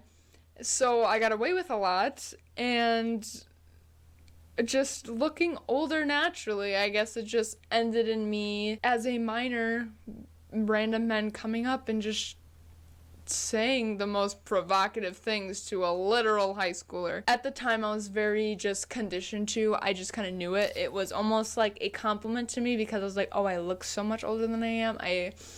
I'm so mature. And now when I think, but like, I've deleted every picture of me before I was 18 because people will go back on my old photos and comment on them and say like, oh, like, you're so hot, like, damn, the things I would do to you. And it's like a picture of me when I was 15 years old. And I'm like, okay, that's not helping me heal my inner childhood trauma, so we're just gonna delete the whole image by itself. But yeah, last thing, people, again with the boundary thing, people will come up to me and just start touching me, and it's, I've gotten so used to it where like I just kind of like kind of give him the side eye, and I'm like, you want to explain why you're touching my hair right now? And I'm sure a lot of other communities can like just understand the point of people just coming up and touching your hair, which is weird. Another thing is people will come up and touch my tattoos. Like, they'll just start petting my skin, and like someone just came up and started just petting my chest, and I was like, what are you doing? Like, and I just got, like, it was the day I got my tattoo done, and I think it was the day after, actually, because I know I rinsed it off, I went to bed, I woke up, and my artist just uses saran wrap because I'm allergic to adhesive, so whenever, like, I can't use the, whatever it's called, but like the peel off stuff, I can't use that because I'm allergic to adhesive, like band-aids, tape, like anything. It will make me break out in a rash. So I just have to use saran wrap, and then he like tapes it on the spots that I don't have the tattoo done. But like someone the day after just came up to me and just like started petting my chest, and I was like, what are you doing? And I like, this was the only time, like, I usually just kind of give them a look and I'm like, what are you doing?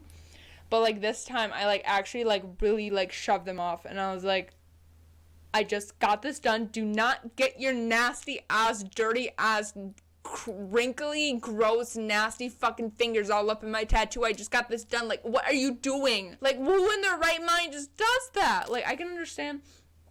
I can't understand. But, like, people touching my arm tattoos, different. For some reason, people think tattoos feel different. They don't. My skin feels the exact same. In fact, if I had no vision, I would just not know that I had tattoos. But like just my chest, like you're just gonna start like, oh, I'm just feeling your tattoo. I have tattoos everywhere. Touch something else. Oh my god, I just hit my mind. Touch something else. Why are you touching my chest? Like, get away from me. People have touched my piercings before. Weird. People will like, because I have this spike right here. I'm just in a small town. I think I just have really obscure things. Like, if I were to live in a big city, I feel like people would be used to it. People would just start touching. I'm like, go, what are you? Get your hands off me. And one person, oh my god, one time someone came up to me while I was downtown and I was just sitting minding my own business, and someone just came up to me and I was like, wow, you're oddly close, and they just started petting my eyelashes and I was like,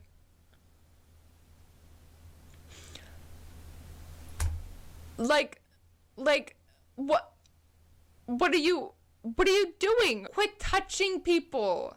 Don't just touch people. Don't just it's like, in my head I think that I'm intimidating. I have all these piercings and tattoos, and I've got like these big platform boots on, and I'm 5'7", so when I wear these boots I'm like 6 feet tall, and I'm just like chains and all, just like power walking through wherever I'm going, which like normally I just wear normal clothes and like I cover up my tattoos so people don't talk to me.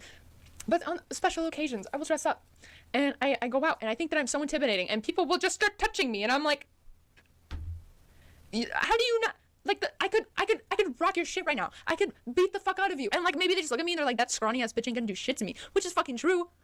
Like, I'm strong, but am I gonna tackle a 40-year-old man who looks like he's been welding for the past 30 years? No, I'm not going to. In fact, I always have pepper spray and like all those fun little gadgets on me for when people come up to me, but I that's like my last resort. It's like a, you're making me uncomfortable right now, please stop. And then once they start getting more, then it's like a, I'm pulling out the weapons.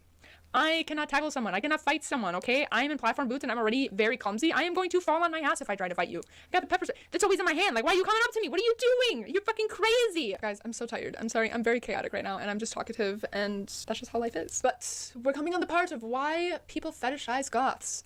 And this is just speculation as being a goth. Like, I have my type, which is a current trend that's going on, which is long-haired metalhead men. And that's my type. Which is crazy because that's exactly what my boyfriend is, and now I don't want to post him because I'm just like, I don't want people to fetishize him the same way that people fetishize me. So I'm gonna keep him away until this trend is over. But this goth girl trend has been going on for many years, and I'm like, okay guys, can we just fucking get over it? But then also I'm like, goth girl and metalhead, like, that would blow up. I'm a little territorial, okay? I will say that. I run with that stereotype of goth girls of being very territorial. But I think that's a normal thing. I don't know. When people are like fetishizing like your man, like, no. What the fuck was I talking about? People fetishizing goths. Right now, it's long-haired metalheads, and I think that's so weird. Especially with the thing with race. It's like, oh, I want this specific Asian girl because I want her to act like a school girl and blah blah blah. Like what? No, weird red flag. Jail. Go to jail. You're in jail. Same person.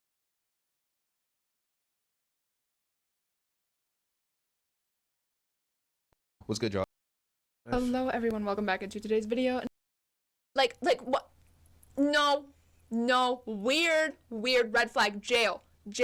Go to jail. You're in jail now. That's weird. And like the goth girl thing, it's not as bad. However, it's like a you just instantly look at us and you're just like, oh my god, she would totally let me. While I saw raw dog. Just whatever. People have weird. Okay.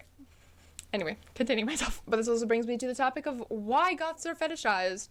And from my experience and talking to other goths, it's kind of, we've definitely come to a conclusion, if you will say. The thing is that most goths appear to wear the same things that are correlated with BDSM, which is, I don't remember, I'll put it right here, whatever BDSM stands for. But we tend to wear a lot of the same things like chokers and latex and corsets and fishnets, maybe like big boots. Like it's very correlated with the BDSM or the bondage culture. Overall, just after time, goth has just become a porn category at this point, which makes people think that goths don't care about consent. Here brings up my other point. There's a huge misconception on BDSM and bondage and those things.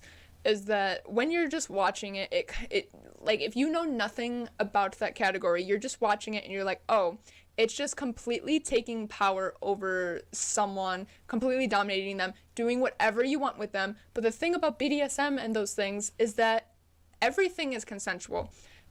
And it's agreed upon these things, and they have safe words to get out of it. Like it's not just a thing of like, I can do whatever I want to this woman. And I think just with the way that goths look and the correlation with BDSM is that people correlate those two. When they see a goth in person, they're like, oh, well, I can say whatever I want to them because they're probably into it. They have no boundaries.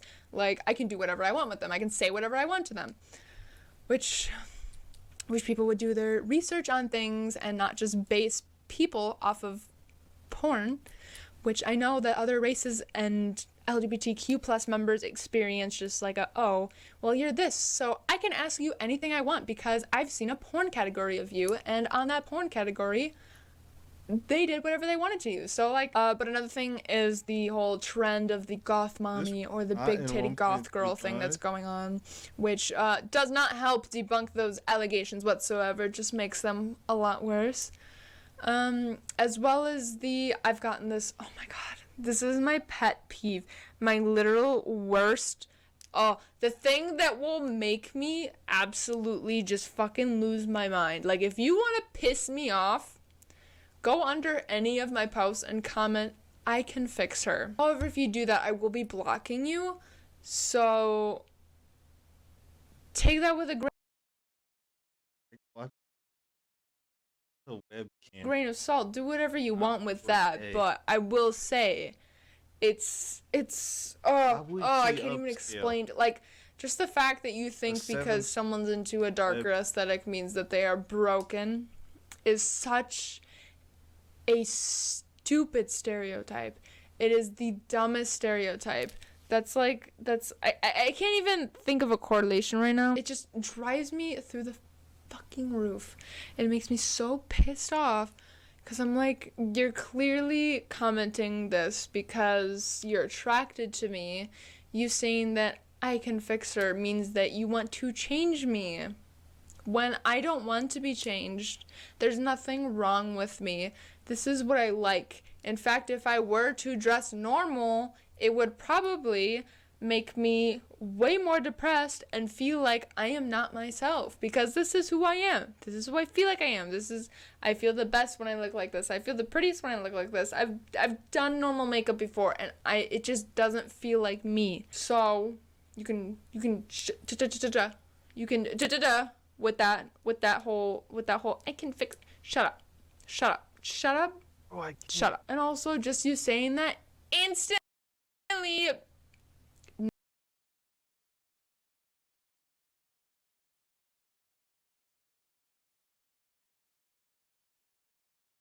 more of me. I will be streaming on Twitch every Thursday.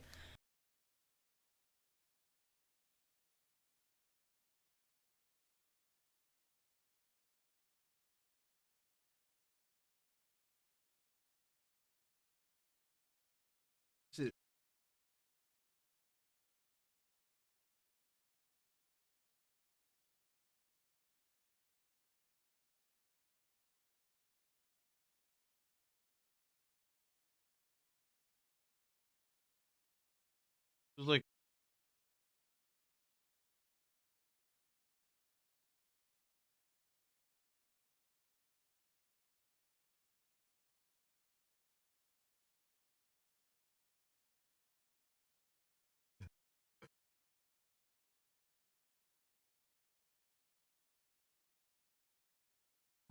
What's good, y'all? As some of you know, I got pooped on relatively recently, and not gonna lie, I didn't want to talk about it on here, okay? Like, I didn't want to just put it out there that I got pooped on, but I simply can't shake this feeling, you know, and no pun intended, if there was a pun there. Okay, what I was thinking, I was like, maybe, like, you're trying to, like, shake the, like, you know, when dogs, like, poop, do they shake it off? Something like that. Anyways, I'm gonna tell you the story. I'm gonna tell you how I'm feeling. It's not a very long story, okay? So it's mostly gonna be how I'm feeling. Basically, I met Shorty on a dating app, okay? We started talking a little bit, and then, you know, we decided to link up, okay? That was my first mistake. Okay, I promise I'm not gonna tell a story like that. Okay, so we linked up, right?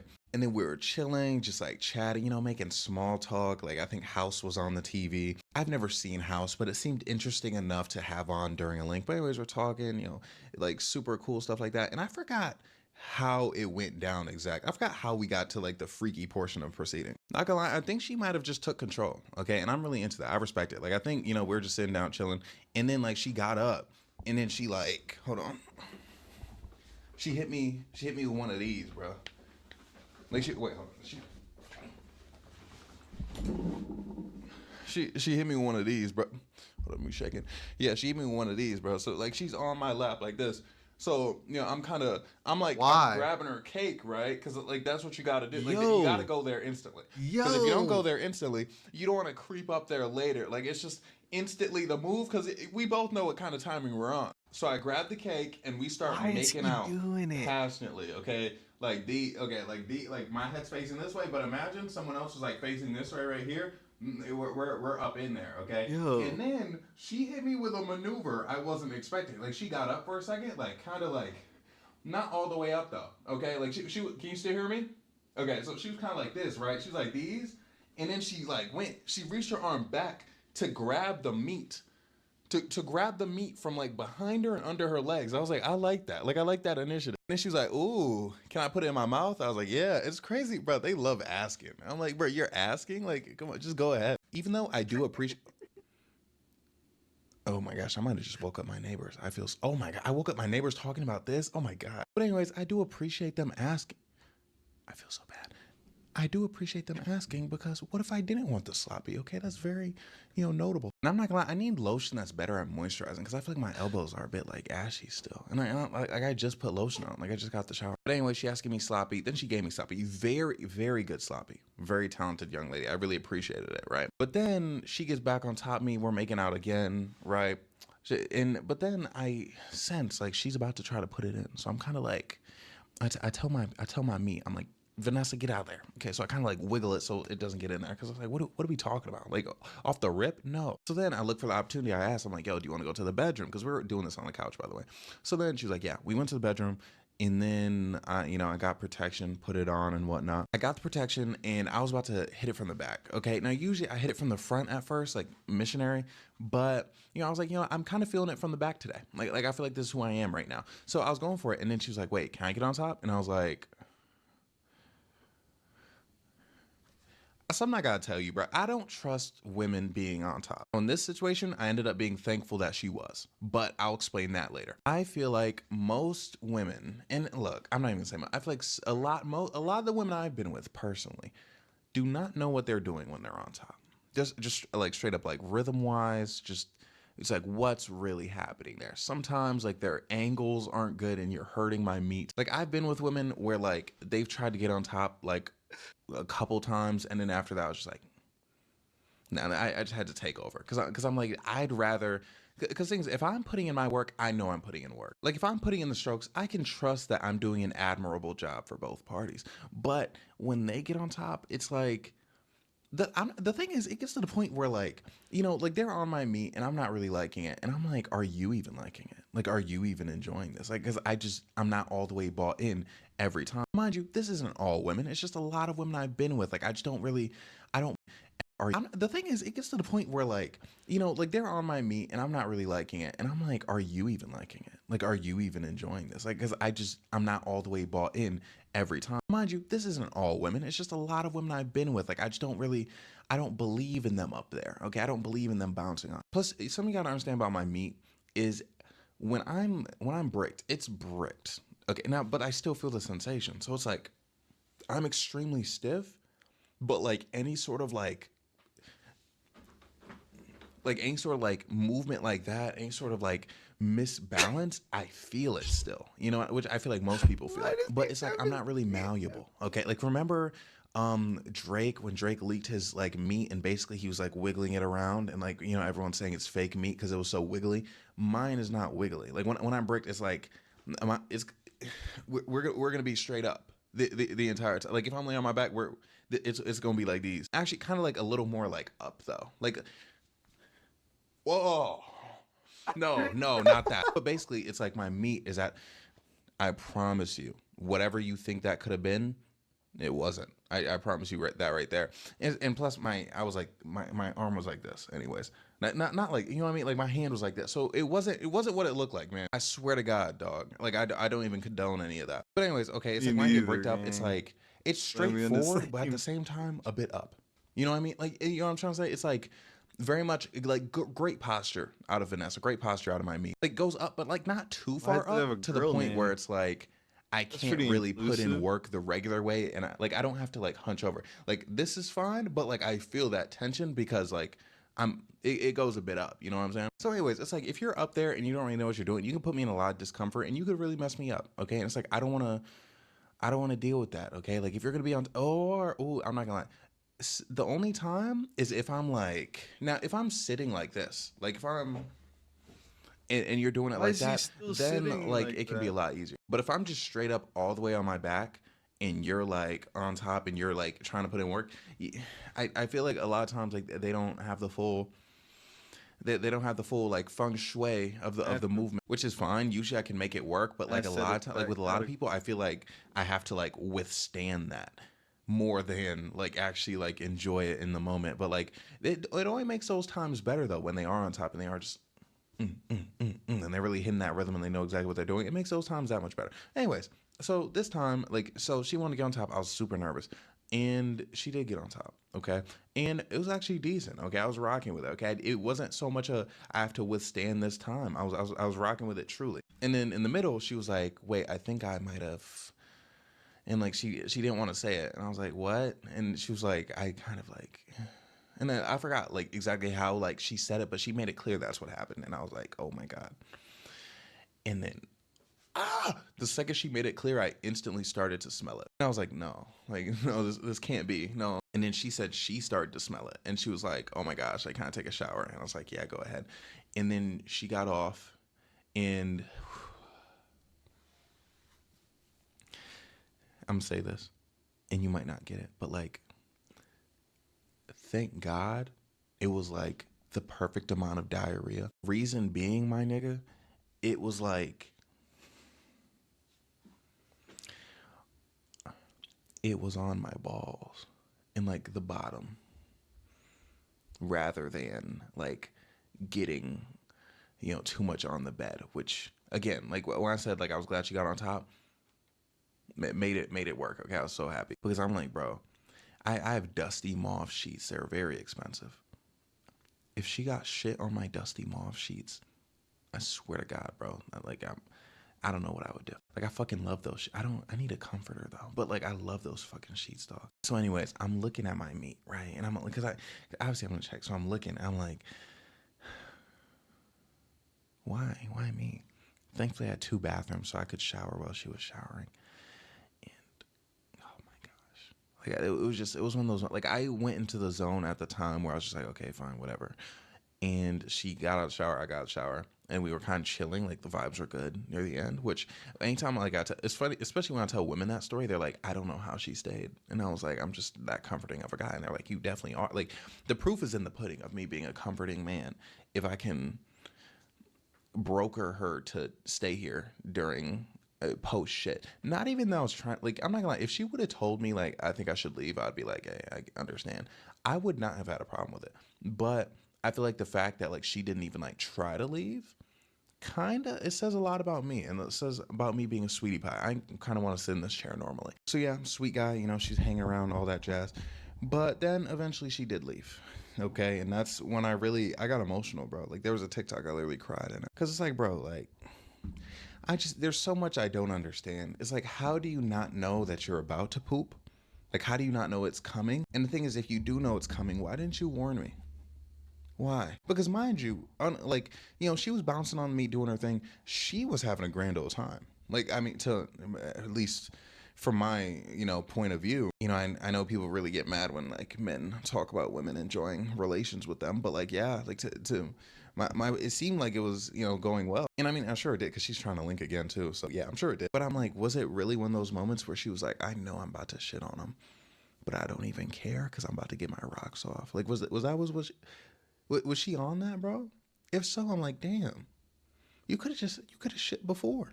You could have shit in my bathroom. It would have been okay. You could have stopped, shat, came back, and we could have continued. I wouldn't even have cared. I'd have been like, okay, sometimes you gotta take a shit, okay? Now, mind you, I did ghost that girl for pooping in my bathroom, but that's because she did it 3 times and she lied about it every one of the 3 times. Like, I've told this story before, but basically, it was like, she was in my place, and this was back when I was living in a dorm. So it was like one room, and then the bathroom was right there. And she's like, "Oh, I gotta pee." I was like, "Go ahead." And then like I heard, and I'm like, "Okay, that sounds weird," but I think I'm tripping the first time. And then again, she's like, "Oh, I gotta pee," and then she goes back in. And I'm like, I think she's shitting in my bathroom. And then the third time, she did this in the morning, she's like, oh, I have to go pee. And I'm like, okay. Because in my mind, I'm like, eventually she's just going to go pee, right? But every time, bow, bow, bow, bow, bow, bow, bow. It's like you shat in my bathroom 3 times and it stunk. Okay, and it's like I wouldn't care. Like, look, that's a natural bodily function. But it's like, you gotta tell me when you're shitting. Actually, you don't even have to tell me. Just don't tell me you're peeing. You know what I mean? Like, say, oh, I have to use the bathroom. Completely, I get it, bro. Bubble guts, you know, I guess. But you're gonna sit here and say, I have to pee, and then you're gonna go shit in my bathroom and then come out as if I wouldn't notice? Like, do you not hear yourself in there? So yeah, anyways, I have no problem with the actual shitting, okay? It's the narrative around the shitting. But I'm just like, bro, how do you know how hard it was for me to put my penis in another person after that? Like, honestly, I'm not gonna lie. The act, physically, it was kind of easy. Like, not gonna lie. Like, I was afraid. I was like, bro, what if this gives me like some form of like ED? But no, I was getting bricked, bro. I'd be cracking shit. But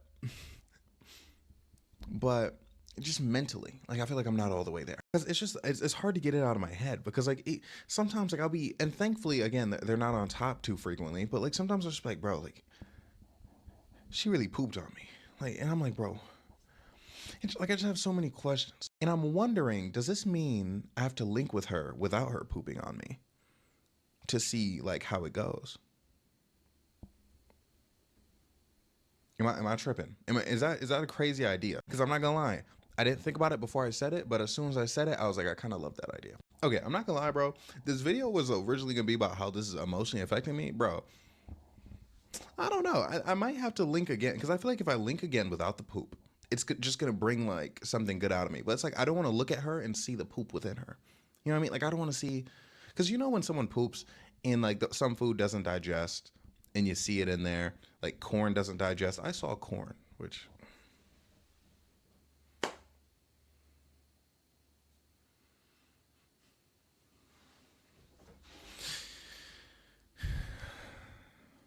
Bro, if there was any time for me to become a homosexual, it would have been that moment. But, or allegedly, I could be one already. But yeah, anyways, yeah, I don't want to look at her and see the corn. But, you know, I might have to link again. And again, it was good. It was decent, bro. I was rocking with it. And I didn't even get to go all in. But, you know, at the same time, as we talked about with, you know, my meat being large video, the second my meat being large video, or was that the third? You know, you got to be careful with it. Got to be careful where I swing this hammer. But anyways, I'm not gonna, this has kind of plunged me into a dark point in my life, because I'm like, what am I doing? Like, to be out here getting pooped on by women. I mean, I'm sure some people would pay for that, but not me. Not me, man. Like, that wasn't what I wanted out of that link. And to be completely honest, it just took the wind out of my sails.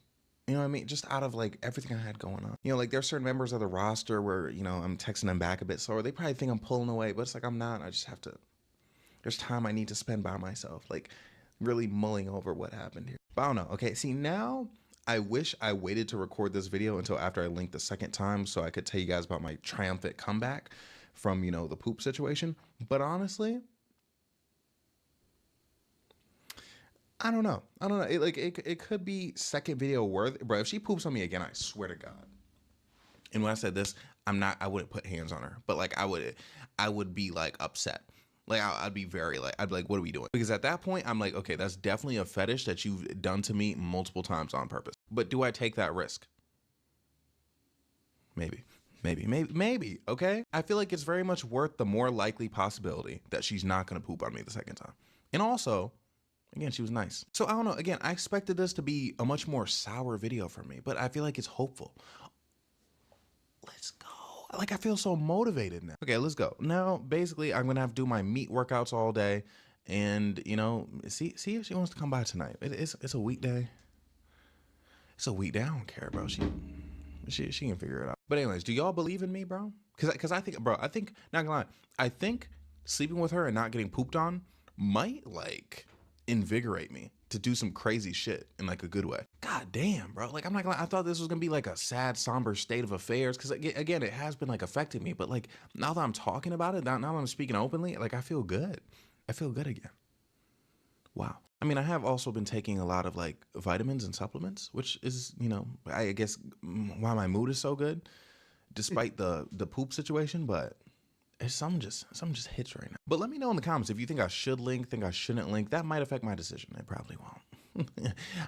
The decision, I'm not gonna say it's been made, but like it's definitely, definitely. We'll see. Okay, we'll see how I'm feeling. I don't wanna swear to it on stream. I mean on video, because imagine like she comes over and she poops it on me in a way that's so embarrassing that when you guys ask me about it, I'd have to pretend like, oh no, I ended up not linking her. Like, you know what I mean? So I don't know. We'll see. I'm not gonna overcook it. Okay, I gave you all the story, telling y'all vaguely how I'm feeling. Again, I thought I'd have a bit more to say, but that's completely okay. All right. I know a lot of you prefer stories over discourse, and I respect that about you. Okay, but not sometimes interesting things don't really happen like that. Wait, do I have anything else I could tell you about? Low key, but like there's not, sometimes there's not like a conclusive enough finish. Like I can't tell you stories as they're happening. But anyways, yes, this is the video, I think. Hopefully I can maybe like batch record one after this, but anyway, we'll figure that out as we come to it. Again, like I don't want to speak too much about like what I'm going to do, because I always makes me delay. Even like I was on stream being like, yeah, I'm gonna definitely like record a bit more.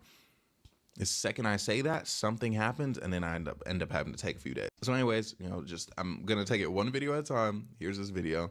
Thanks so much for watching. Like, comment, subscribe, everything I have to say. I'm so sorry, and I love you. Okay, have a great day, night, evening, morning.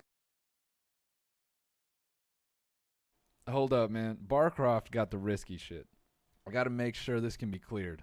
It doesn't look like anything.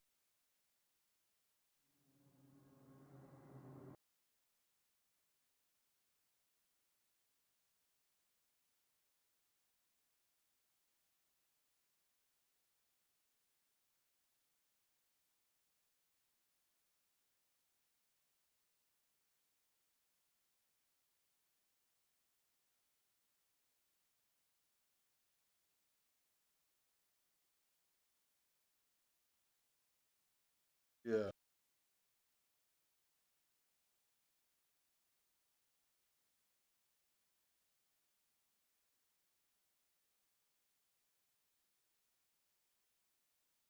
Maybe Eddie did. Look, we live in a pipe or be piped world. However, some of us, the few, the proud, have selected both options. Okay, as you guys know, I like getting hit with the strap from time to time. I'll tell you about what it taught me later, but let me tell you about the kind of situations this thing has got me in. I'll never forget being exposed for it. Okay, I was 14. Will Let me Smith tell you, is the craziest thing about me being exposed for this at 14 was that I didn't know I was exposed. Like it was the craziest exposed, because usually, you know, someone finds out something about somebody, right? Now, mind you, I will say, wasn't necessarily a secret. However, it wasn't something that I was going around telling everybody at the time. Actually, let me start from the beginning, okay? I started talking to this young lady, right? And it was the first interaction in my life, or like dynamic in my life, where I could talk about freakiness, you know what I mean? And I feel like no one ever talks about the impact of this, okay? Because think, you're going through life, you're gooning, you're doing whatever, but that first time where someone likes you, you like them, and y'all can discuss like, hey, I want this to happen between us. It felt great at the time, okay? I felt so liberated. However, in hindsight, things were a little too freaked out, dog. Like me and this young lady, we were doing stuff in the school. We literally, bro, during a band concert, like basically, I don't know how other schools work. It's probably similar to this. It's like your band performs, and then when your band's off, like you go sit in the crowd and watch the other bands perform. But you sit as a band, right? Like you can't just sit anywhere. So we were sitting as a band, and Shorty was next to me, and we kind of started doing stuff. I'm not gonna get too into the nitty gritty, but is that not insane, bro? Like there are people around just being like, yeah, bro, like, yeah, we saw you doing that. And I was like, really? And they're like, yeah, bro, we were right next to you. And it wasn't like, no, the lights weren't like on upwards, but like it wasn't pitch black. And when I tell you, doing hand stuff during the band concert followed me throughout my entire high school career, okay? Like no one ever let me forget. To this day, people be like, hey, bro, I remember freshman year, you did that at the band concert. Anyways, basically the point is things are too freaked out. Okay, so we're open about a lot of stuff. There was a lot of stuff she told me, probably shouldn't have told me. Now, mind you, nothing like problematic, but like at that age, you do not need to be having discussions about that level of freakiness for any reason. I mean, there was some point I told her, I was like, hey, you know, I kind of like the concept of getting hit from the back. You know, you doing stuff back there. Okay, you putting on a thing and then just going to town on me. Now, mind you, that never really ended up happening with me and her, because like we never really had like an extended period alone together. You know what I mean? And plus, like just a resource wise. But she knew the information. I'll never forget it, because I remember me and her were kind of on and off, and then I got with her best friend. And she told me when I started dating her best friend, she said, yeah, like, don't tell her about what you're into because like she's definitely gonna like tell everyone, you know, not like me. Because again, like she would insist like she was like a secret keeper or whatever. But come to find out, she was telling everyone everything. So everyone behind my back was like, oh my gosh, Bryce is gay. Like he wants someone to hit him from the back. Oh my gosh, he wants them to eat it from back there. But I didn't find out until like a year later, I believe. Like when I was dating the girl who called me the N-word, right? She like had known people at my school, and then like she came to me and she's like, oh, but like I heard like you're into this. And I forgot how she said it, but like she was so smooth with it. She was like, oh yeah, like people have been telling me like you want to get hit from the back. And in my mind, I'm like, not even in my mind, like out loud, I was like, yeah, but like who's telling you that information? Because mind you, she didn't know who my exes were, but like, and I knew the people that she knew at my school. So I'm like, okay, how did those people find out? And it's obviously they knew my ex, so it was a situation. I'm like, bro, that like, how does that not get back to me until now? That's how you know, like people have hated me my entire life. But like, and that's what I'm trying to take. Like when I made that video about being a bad person and everyone was in the comments, they're like, oh, so this is why people hate you. Nah, bro, the hating started way before. Like you understand how hard it is for a high school rumor to never resurface? You know what I mean? Like I could say something about someone, like in high school, I could say something about somebody and they would find out the next day. At the latest, they'd find out within the week what I was talking about them, or at least the concept of like the rumor that I spread was spread. Like that girl, bro, I dated a lot of people in high school. Like it sounds, I dated a lot of people in high school. But anyways, that one girl I was dating who everyone thought had syphilis, like she knew people thought she had syphilis. But the thing is, so many people thought she had it, like she simply couldn't get ahead of it. So I was like, what are you gonna do? So it was the fact that I didn't even know Shorty had told people until this woman who doesn't even go to the school brought it up, like insane to me. And that she got it from someone who wasn't even her. And hold up, I'm gonna get back to it, but I also remember years later, I was like 19 or 20. No, I was like 18 or 19, but I had graduated high school, right? So this is years after me like being with this woman romantically. Again, like high school doesn't really count, but like I was 14, okay? Keep in mind. Tell me why, you know, I'm gaming with my buddy, right? And then, you know, just my meat comes up in conversation. You know, it just happens. You start talking about your meat. And then he basically said, you know, so-and-so from freshman year said it was average. And I'm like, what? For one, this dude has been my friend for a very long time. I'm like, how is this the first time you're telling me that like you like have like supposedly insider information about my meat? Second of all, do you think my 14-year-old meat is also my 19-year-old meat? No. I just looked it up. You stop growing between ages 16 and 20. And it's like you're carrying around this bruh.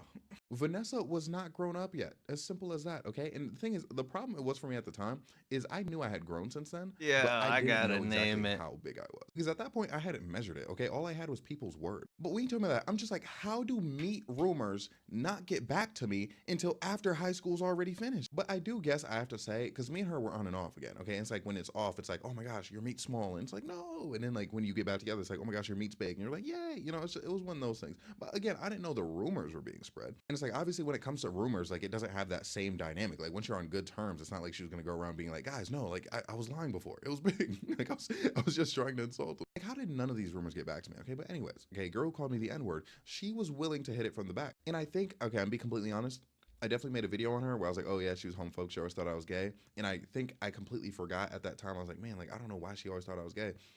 Except like vibe stuff, but I was like, oh, it was probably definitely that. But anyways, her whole thing was she was not willing to eat it from the back, which I was like, oh, darn it. But she was willing to hit it from the back. So I'm like, okay, cool. Never ended up happening with this woman either. Okay, that was the story of my life in high school. It was like I would get into situations with someone who was like low-key with that, but then we're in high school, so it just couldn't happen. By the way, this is so random, but I just have to tell you, bro, my Wi-Fi has been out for like over an hour.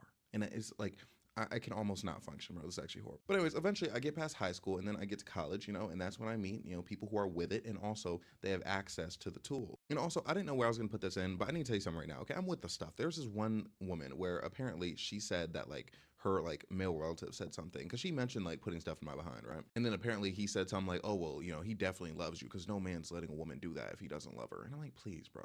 Please, bro, I pick up a woman on the street right now. If she wants to hit me with the strap and she's a baddie, it's happening. It's going down. Love has nothing to do with it, okay? But what made me mad is, you know, obviously I'm love bombing. So in that situation, like I have to be like, yeah, no, like totally. But anyways, point is, I've been hit a few times, okay? And I have to tell you this right now. There's a lot that you can learn from it. For one, I will just say it goes crazy, okay? So it's like when people talk about like, oh my gosh, like you're talking about this publicly, Batman couldn't get this out of me, bro. I will never feel embarrassed for being pleasured. Like if I find pleasure in something, trust me, you're gonna know about it. And here's my thing, bro. Here's my thing about like the concept of like keeping that a secret. And I guess that it did kind of teach me this in the long run. But just overall, I have a policy where I'm like, I would never do something that I would be ashamed of, if that makes sense. Like particularly in that context, okay? Like in the bedroom, why would I do something on purpose that like I would be embarrassed about if people found out. You know what I mean? Like, I feel like even if it's something that like I'm like, oh, I might like that, I wouldn't try it if I wouldn't feel comfortable with like people knowing about it. You know what I mean? Like for a while, that it was Yeah. how I felt about getting peed on. Like I was like, I don't know if I can like tell people that. So it's like, it's not gonna be a request I make. Because imagine I got up here and I was like, oh man, getting hit with the strap, absolutely not. Nothing's supposed to go up there. How as a man could you do that? Da, da, da, da, da. And then like in the back of my mind, I'm knowing like, man, that shit happened last week. And that's why I really don't understand DL men or like men who like get exposed for anything really, or like anyone who gets exposed. Like my thing is, if I'm gay and I'm attracted to men, but I don't want people to know I'm gay and attracted to men, I'm not gonna sleep with men. Like I could live without it. Just like I was saying, bro, like I could live like without getting peed on. Like I was completely okay with that. But then I was like, wait a minute. There's nothing wrong with that. So then I told you guys, and then like, you know, I made it happen. Because again, if you're ashamed of something, just because it's something you shouldn't be doing, okay? And you need to like look within yourself to be like, wait, why is this something I shouldn't be doing? Now, obviously there are some things where just like morally, you should not be doing them whatsoever. And those things are very obvious, right? But when we just talk about like general freakiness, like, you know, if you like feet, bro, look, I've never been a feet guy. Now I've involved myself with feet, but I've never been a feet guy. But if you are that kind of guy, it's nothing to be ashamed of. Even if, again, like if people are like, oh man, I'm not into what you're into, what's the shame in it? That's why I don't understand the concept of like a guilty pleasure song, you know, or a guilty pleasure movie, or like, oh, like this thing is my guilty pleasure. I can't let people know that I like it. Why not? Will Smith is my favorite rapper of all time. I enjoy the music. Like what am I, like, you know what, you see what I'm saying here? Like, am I supposed to be embarrassed for enjoying more things that you don't enjoy? If anything, it's more embarrassing to not enjoy things, okay? And I say that as someone who's a hater. I hate a lot of things. I hate a lot of people. Like, me hating something is experiencing less pleasure than you liking that thing, okay? So again, it's like, you're into feet, I'm not, and I'm like, ew, feet gross, and you're like, feet yum. You're having a better time. And like, why would you feel embarrassed for having a better time than me? Like, I completely understand, like, when it comes to embarrassment, like, I'll never be like, oh, I don't understand embarrassment. Like, if you do something by accident, if you slip and fall, I'm afraid of tying my shoes in public if they accidentally go untied, because those are like missteps. And I feel like a few missteps can be embarrassing. I still do agree with the concept of, even in that context, embarrassment being a choice, but like, that makes sense. But what makes no sense to me is doing something on purpose and being like, I don't want people to find this out. Like, that would give me so much anxiety, okay? Like, honestly, like, I feel like if you're, again, in that state, you should give it time to mature. Like, you know, like those stories of like DL men where they'll be like sleeping with men on the down low and then they'll get exposed and then they'll like unalive somebody. I know it's easier said than done, but would it not simply just make more sense to be like, you know what? I'm just gonna live my life and kind of just like process things until this is something that I can do. And if it's something that I never feel like I can do, then guess what? I'm never gonna have to worry about the shame or embarrassment I feel from getting exposed for this thing. You know what I mean? Because with me, people bring up me getting hit from the back all the time. Like if I get into like a little TikTok back and forth, they're like, oh, you get hit from the back. I remember you said that. And I'm like, yeah, I did. You know what I mean? And this is, I don't want to push forth the notion, because I know a lot of people push forth the notion of, especially because I'm talking about like orientation too, because I feel like it's kind of like an important topic. I will never push forth the notion of like, just come out. Like, just do it, just come out. Because it is absolutely, unequivocally not that simple for everybody. And to act like it is extremely ignorant of just society. But what I am saying is, why do things in secret? That's the thing that I'm not on board with. If you want to be closeted, if you want to be like behind closed doors, whatever, but like doing things in secret, a bit crazy. Like, let me give you an example of me like breaking this rule, okay? At a dark point in my life, okay, I was going through a lot, and I was just, it was the situation. It's gonna sound problematic, okay, but hear me out. And Clipper, please don't clip this. But at a point in my life, I involved myself in the bedroom with a larger individual. Now, I had never been into that previously, but I'd heard things like, you know, it got hyped up, and then again, I was at a place in my life. Okay, let's just say that. You know, and I did it, and I did feel shame. Now, mind you, look, you can say that's problematic. Like, I'm just telling you, at the time, I felt a lot of shame for it. Like, legitimately, I had trouble sleeping, bro. Like, it was horrible. But then, like, when I really broke it down, it was like, I didn't feel shame for what happened. You know what I mean? Like, a cool person. You know, I did my thing. I climaxed. Like, that part of it, like, it wasn't where I was feeling embarrassed. The embarrassment came from the fact that, like, I had represented myself for years as someone who would never do that. Mind you, take that with a grain of salt, okay, for better or for worse. And also remember, I have very impactful eating disorder, okay? You know what I mean? So it's like, I just kind of put a lot of weight on weight, you know, teehee. So it's like, you know, I had been painting myself as like this person, like, oh yeah, I would never do that, absolutely not. So it kind of made me feel like a liar, okay? But then like, I realized, I was like, you know, I'm not a liar. Like, I kind of just changed my mind. Like, the actual experience itself was nothing to be embarrassed of. Like, the embarrassment was literally coming from me internally. And like, cause think about, again, all the other things that I'm not embarrassed about. Like, again, I like getting hit from the back, okay? Like, a lot of people aren't into that, you know? And if they're not into that, okay, fine. And if you want to judge me because you're not into that, then I don't know. I just think that's odd behavior. And also, I had been in situations where I cracked certain individuals, and then like the next day, like I took a look and I was like, you know what I mean? And that happened. And I was never embarrassed about those situations. Because look, you can act, look, if you're sleeping with people, bro, it's very easy to accidentally slip a choppy in there. Someone who's chopped. Like, it's very easy for that to happen. You know, and in those situations, I would just, wake up, be like, oh my gosh. And then, kind of just fade away. And if someone were to bring that up to me, like if someone were to be like, hey, did you crack this unattractive woman? I'd be like, yeah. Like, you know what I mean? Like, it wouldn't be my brightest moment, but like, I wouldn't be shamefully embarrassed about it. Now, mind you, if I were to start like dating that person for whatever reason, yeah, sure, that'd be a bit different. But like a hookup, bro, come on. It happens, okay? So it's like, why would that situation be less embarrassing than me choosing to, kind of just test the waters with, what would this be like? Especially at such an interesting time in my life, okay? I was experimenting. Some people experiment like, with their orientation. I was experimenting with something else. Like, what are we doing here? It was a decision that I made, and it was harmless. Okay, I didn't hurt anybody. Like, I didn't get burnt, didn't catch something, didn't get anyone pregnant. Like, you know what I mean? Like, we're good. And as soon as I came to that conclusion, I think I ended up making a TikTok about it. And as soon as that TikTok came out, I was just like, whew, like so much weight off my chest. Because I feel like a lot of the time, us as people, we are so attached to our identity, okay? And we're so attached to making it such a solid structure, even just subconsciously, okay? But in reality, you can do whatever you could wake up tomorrow and be a completely new person. Like, your favorite color could be purple tonight, and then you could wake up and be like, you know what, my favorite color is green, actually. And I really like cats, but I used to hate cats, Like, that's why the concept of hating yourself is actually insane, because at any moment, you could wake up and decide to not be who you're being right now. If you don't like that you're lazy, at any moment, you could stop being lazy. You know what I mean? If you don't like, oh man, I sleep until 1 p.m. every day, you can wake up at 9 a.m. tomorrow. I don't like that I eat so unhealthy. You can eat healthy literally today. And look, I'm not saying it's easy, but it is simple. So it's like in the sense where you can use these changes, because oftentimes you do want to change who you are. Like, you want to evolve, you want to get better, increase skill levels at certain things. But it's like almost anything else is like people are afraid of changing.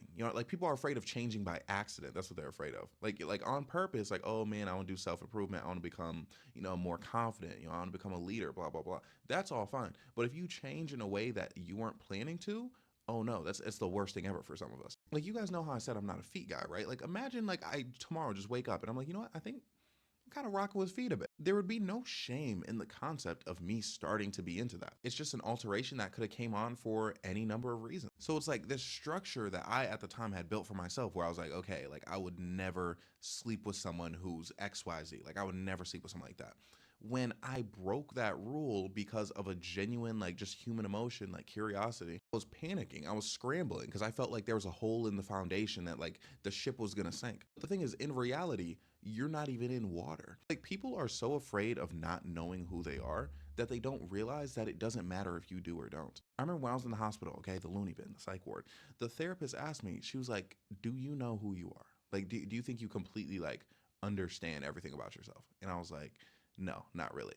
And she was like, yeah, like, no, of course you don't. Like, nobody should. And she said, even like when she asked people that question and they say yes, and then like she asked them to like further on that point, like they can't do it. And this is not me saying that you can't have a general understanding about yourself. Like, yes, you can of course be self-aware. You want to be self-aware in a lot of ways, okay? But as far as like just knowing yourself from top to bottom, what's going on and why it's happening, like it's simply unrealistic. And I honestly deal with a lot of the anxiety that comes with that, because I'm the kind of person where it's like, if I'm feeling something, I need to figure out why. Like, I need to figure out what that feeling is. So it's like, I kind of just spend so much time like thinking about like why I'm doing something or why I'm feeling a certain type of way, when in reality, in particular context, it doesn't even matter. You know what I mean? Like, again, like with colors, like if I'm like, my favorite color is purple, but then I'm like, what made me like purple? And I'm like scrambling trying to figure out, it doesn't matter. I just like purple. So if a part of like this like, again, low-key, everything everyone's constructed is fake. Like, even like this concept of me getting on here, like if I'm telling you like, man, I'm a YouTuber, I'm a YouTuber, content creator, make videos, I could stop making videos tomorrow, and then I would just no longer be that. I ask you your job and you're like, I'm an accountant. You could stop showing up to work tomorrow and you would no longer be an accountant. But we've just built a structure of society. Now, mind you, building a structure of society is obviously important,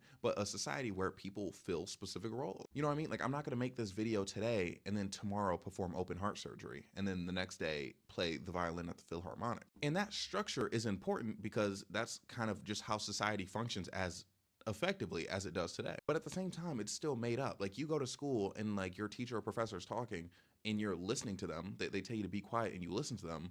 It's not a biological law of life that this person is a teacher, so you listen to them. It's a social construct that we make. And yes, certain social constructs like that are important to the society we're living in. But I'm saying those social constructs, when you factor into like how you're building yourself and how you're presenting yourself as an individual, it's one thing to be like, okay, I'm an engineer. My role in society in this aspect is to be an engineer.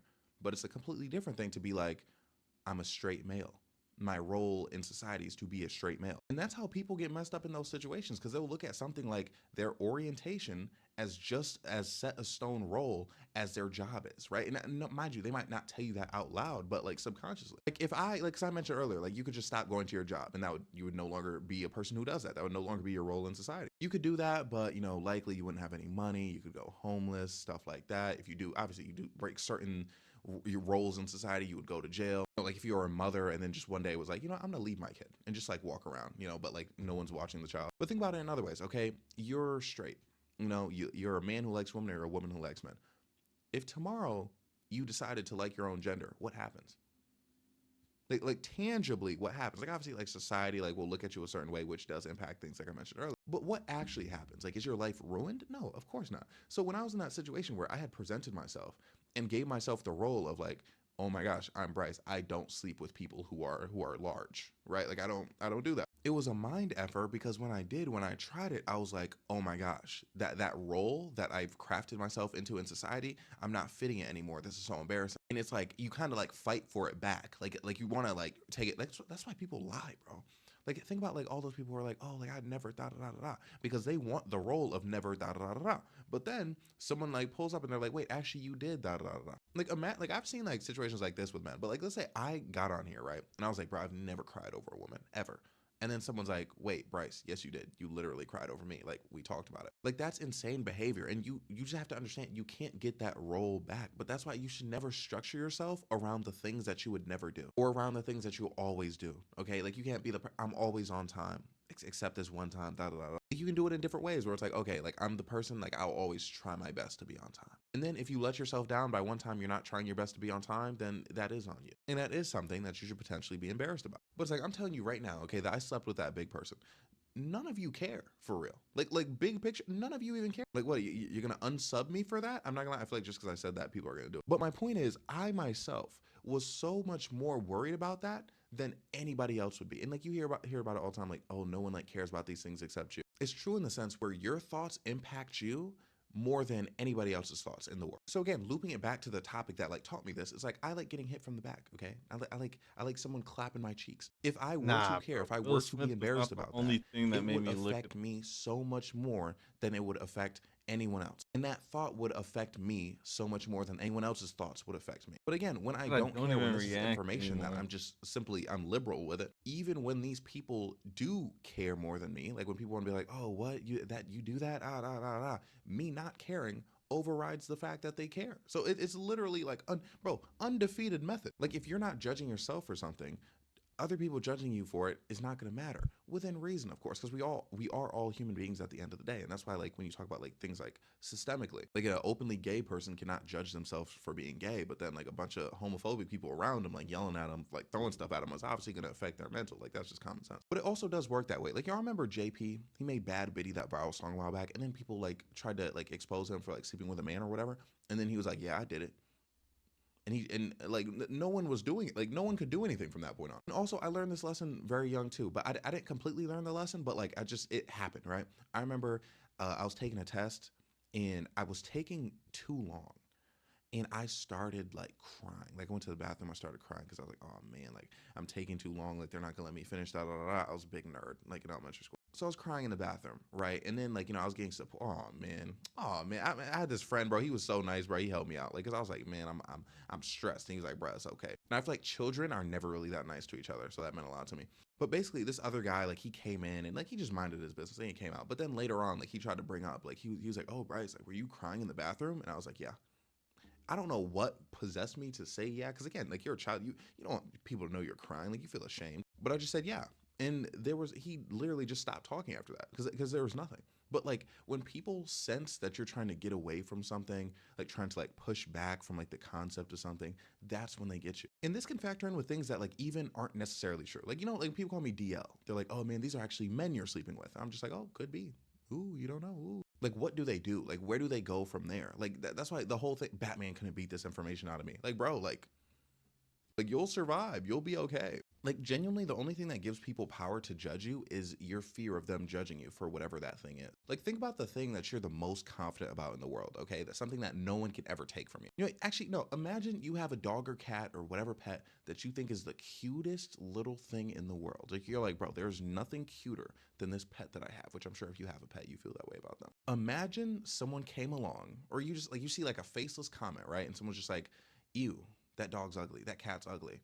That's such a weird little animal. It's not cute. Blah blah blah. Outside of like feeling like you have to defend your pet's honor, would you really care that much? Like, would that shake your opinion on whether or not the cat was cute, on whether or not that dog was just adorable? No, not at all. They would just be objectively wrong. Okay, so if there are things about you where it's like someone wants to say it's lame, and you're like, no, it's not. Your first reaction should literally just be like, what are you talking about? Like, because I think about it all the time. Like, anytime like something's getting me, I always think about my earrings, because I didn't realize how few like men wore like kind of like hoop style earrings or like my longer earrings when I have them on. Like, I never realized that like that was more of like a rare thing, because I got earrings and then I just started like getting more and more, and I just got more extravagant over time.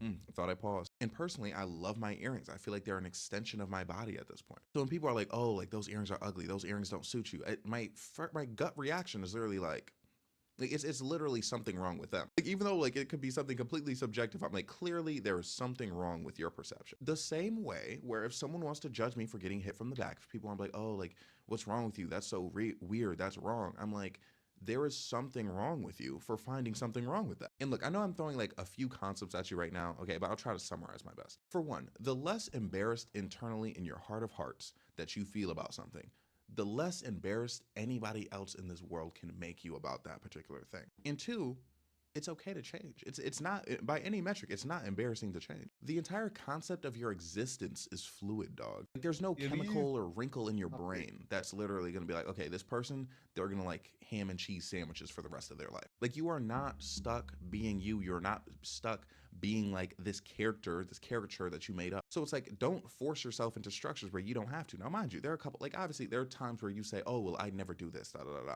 And then it switches up and then you just genuinely don't care. And then you're like, oh, well, I did do it that one time. Like, that's one thing, okay? But I mean something where you're like, oh my gosh, I would never do this, never. And like, it would hurt your soul if this thing ended up happening. Like, you don't have to put yourself in that position. And if you do end up doing it, obviously no one's perfect. And it's just a natural human thing to want to identify yourself with something you'd always or never do. Even if that there's a discrepancy, you have to remember that is okay. If you said that, bruh, I was sleeping with this young lady. I remember she put my like finger on her, back door while I was doing my thing.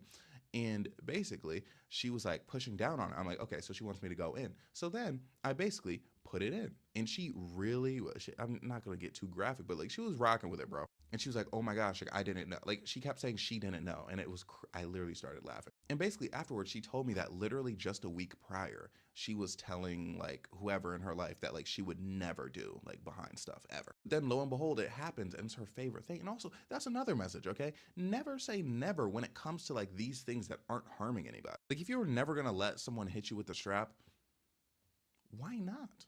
Like simply, why not? Just think about it, bro. If you try it and you don't like it, then you just tried something and now you know you don't like it. Now you can say never again. But then if you like it, then you have just like this new thing to like, and that's so great for you. Like, it's okay to not be the same person that you were born as, okay? You're not supposed to be. Like, remember how I was talking about, I was mad because they were talking about my meat from when I was 14, and then at the time I was 19. Like, obviously there was a change there. It's like that, bro. Think about it like that. Your life, but throughout life, your meat is constantly growing, except your meat is just you. So do you really want to stop growing? Do you want to stop evolving as a person? Do you want to be like the shrimp equivalent of a human being? No, bro, you want to grow, you want to evolve. So when you have these rules for yourself, when you've built this structure and something of that structure changes or alters, I'm not like it would be corny if I'm like, you should celebrate that every time. But like, just dude, like, don't cry about it. Like, even if you change a core element of your personality, you'll be okay.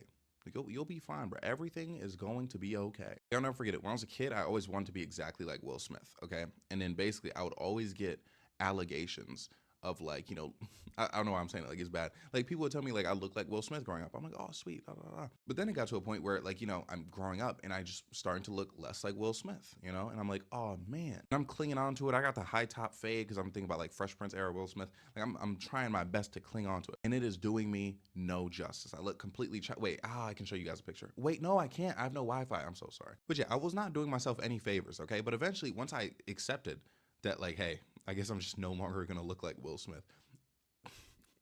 It sounds so silly, but like evolved, you know, leveled up. And I feel like a lot of people are in those situations, okay? It's like you have like this, you know, piece of the boat that you're building where it's about to come off and you're like, oh my gosh, I can't let it come off. Let me put some Flex Seal on that bad boy. Like, let me smack it up. And it's like you're trying to fix the structure of the boat instead of just enjoying, you know, sailing the 7 seas. Cause you're like, oh my gosh, like I can't have this like break because then the water's gonna get in the boat. But you're not realizing the boat isn't on water, bro. You know what? Like, let's say you're coasting through the clouds.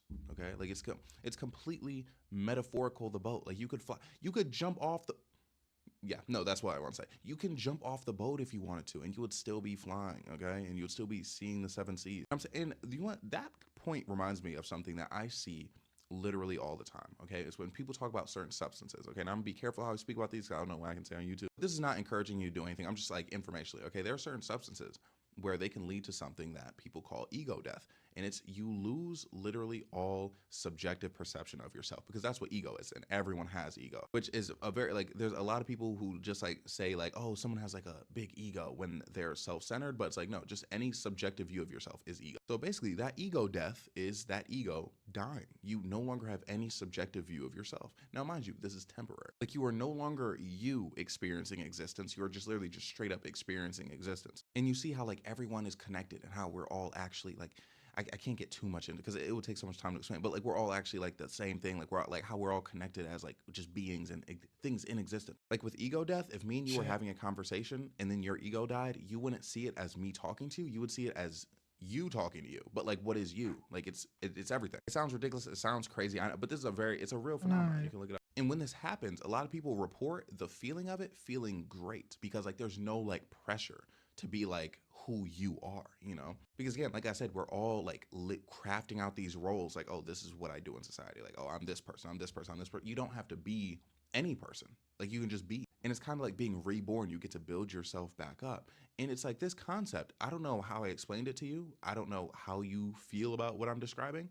Whenever I heard it, I was like, that sounds pretty great. But I see a lot of people talking about like, I remember I talked to this girl and she said, oh, like, you got to be careful with like certain things because like you don't want that to happen. And I'm like, what do you mean I don't want that to happen? So many people are just, because mind you, this thing I just described to you, temporary. Okay, keep that in mind. Like some people are genuinely so afraid of losing that like little like ego, that identity that they've built for themselves. Like that just goes to show, like again, I've seen a TikToker talk about it where they're just like, yeah, bro, like that makes me so like scared. And I'm like, why? Like that, does that not sound like, and I'll just say like, apparently you can achieve it by like meditating too. Okay. So I don't want to, and again, I'm not encouraging you to like do certain things, but doesn't that sound like just such a profound experience? Like just existing and having consciousness in its purest form and not having to worry about the little minutia of like, oh my gosh, like what do these things think of me? Like, oh my God. And mind you, and it's the craziest thing because when you're like the concept of like, oh my gosh, I'm scared of like how these things think of me, it implies that these things aren't also you. So when you experience it and then you're like, wait a minute, everything's me, it's like you can't fear it, bro. And again, okay, if you're gonna seek out ego death, don't do any substances, okay? Meditate. Yep, you heard me right there.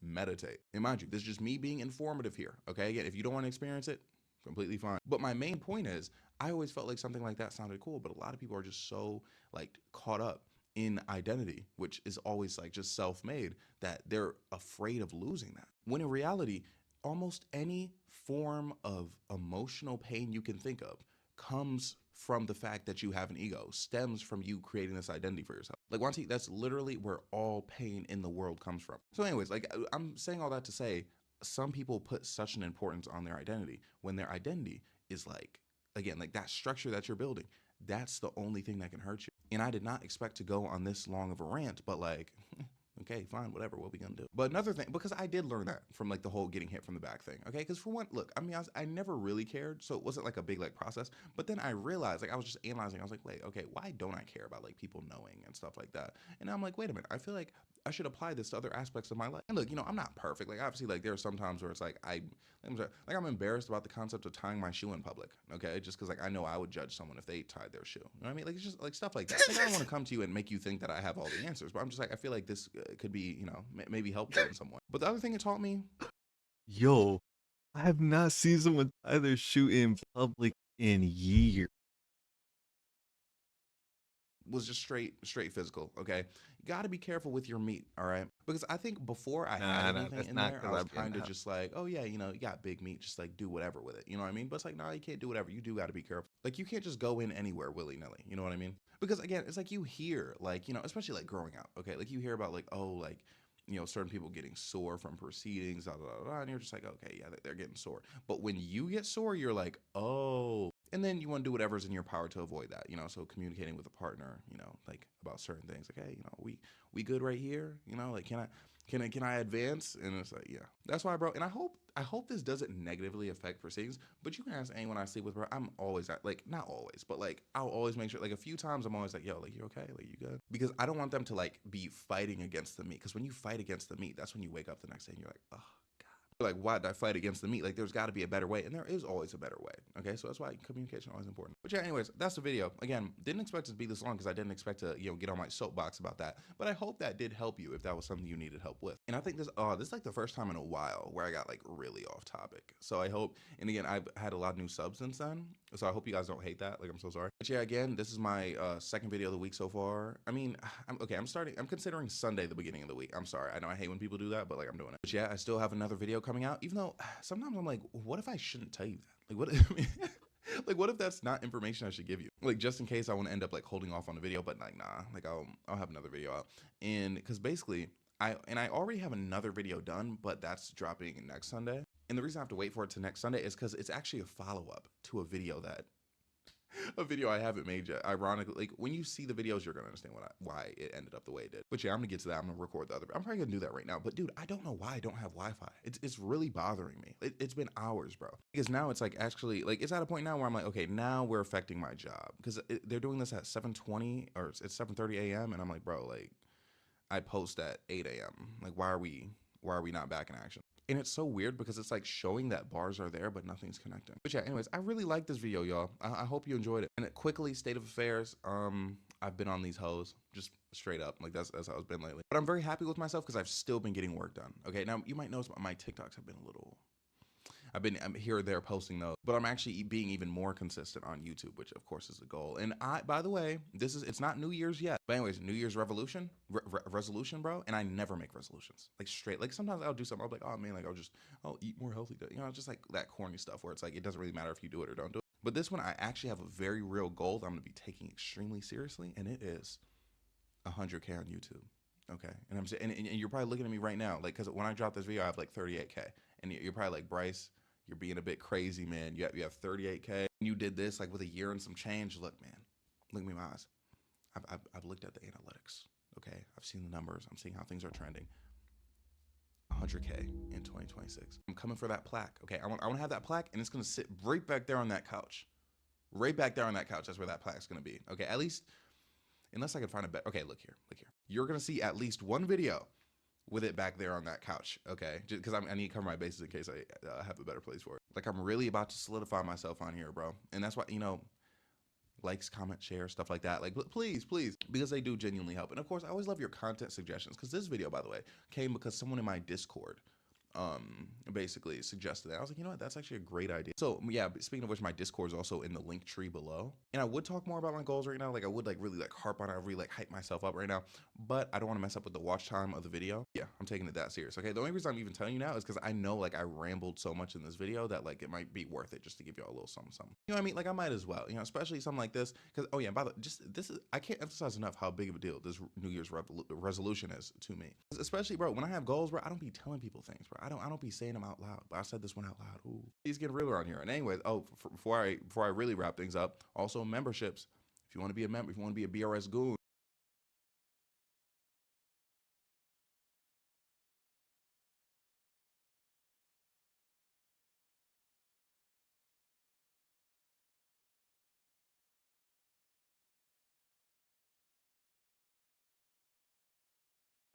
No.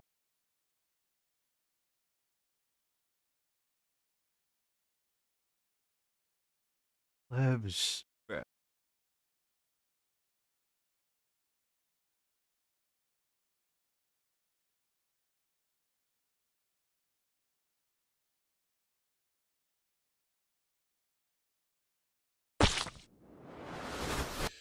Alright, listen, today is gonna be a double upload day, so I need every single one of y'all to stay on the lookout because the video y'all are getting tonight is insane, it's crazy, and y'all won't even expect it. But before I talk about that, yo, this is the first shit that I seen when I opened my computer. It's the streamer called Clavicular. He smoked somebody on live, bro.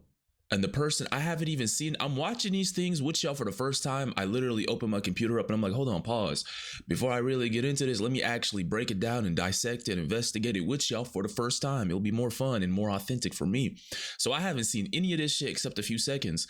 And I'm gonna be honest with y'all, the person that he smoked, we'll find out if he died here in a second. Bro, he looks like a germ. He looks like a prototype I've seen in the past few videos I brought y'all. Face tats all over, doing crazy. So, we'll see. But look, this streamer Clavicular, all I know about him, I saw a few clips of him talking about smoking meth and beating himself up to look good. So I don't know if he's mentally ill or if he's cool. Maybe it's because he's young, but dog, we're the same age. I don't know. Is he like 19 or 20? Basically, that's all I know about him is that he does crazy, weird shit to look good or to try to look good. I'm gonna be honest with you, bro. If you gotta take the crackhead route to let me not prejudge it, because I don't know who the this guy is, to be completely honest with you. And it's like, it's one of those people who you like, he just continuously pops up on my shit for doing crazy, weird things, now killing somebody apparently. But anyways, let's go ahead and watch it. From what I'm being told is that this guy is a stalker, by the way. So yeah, it said he ran over a stalker that tried hopping on his windshield. Let's go ahead and run the first OG clip.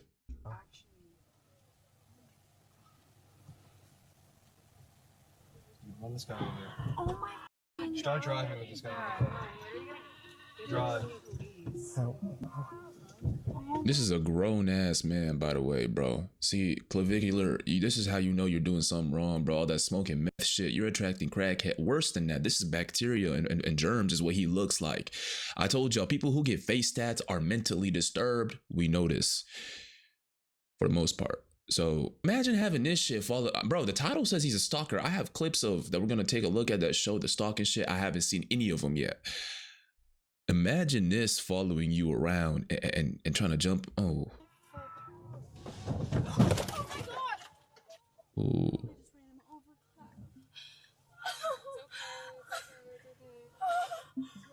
Oh my god. Oh my god. Off the car. He was on the car. Oh my god. Did he just drive off? Hopefully. That's crazy. That's bad crazy. for court. Bad for court.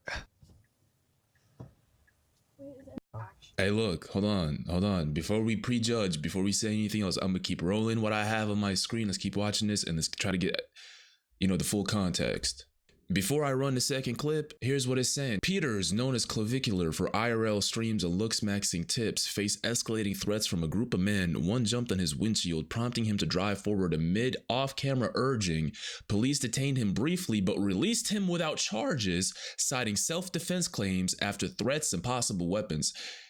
Pause right there. That is all I needed to hear. I don't give a what anybody says. If this germ, this prototype of bacteria, who, if you let it roam around you, it's gonna suck your energy and grow into it's gonna be a bigger disease, bro.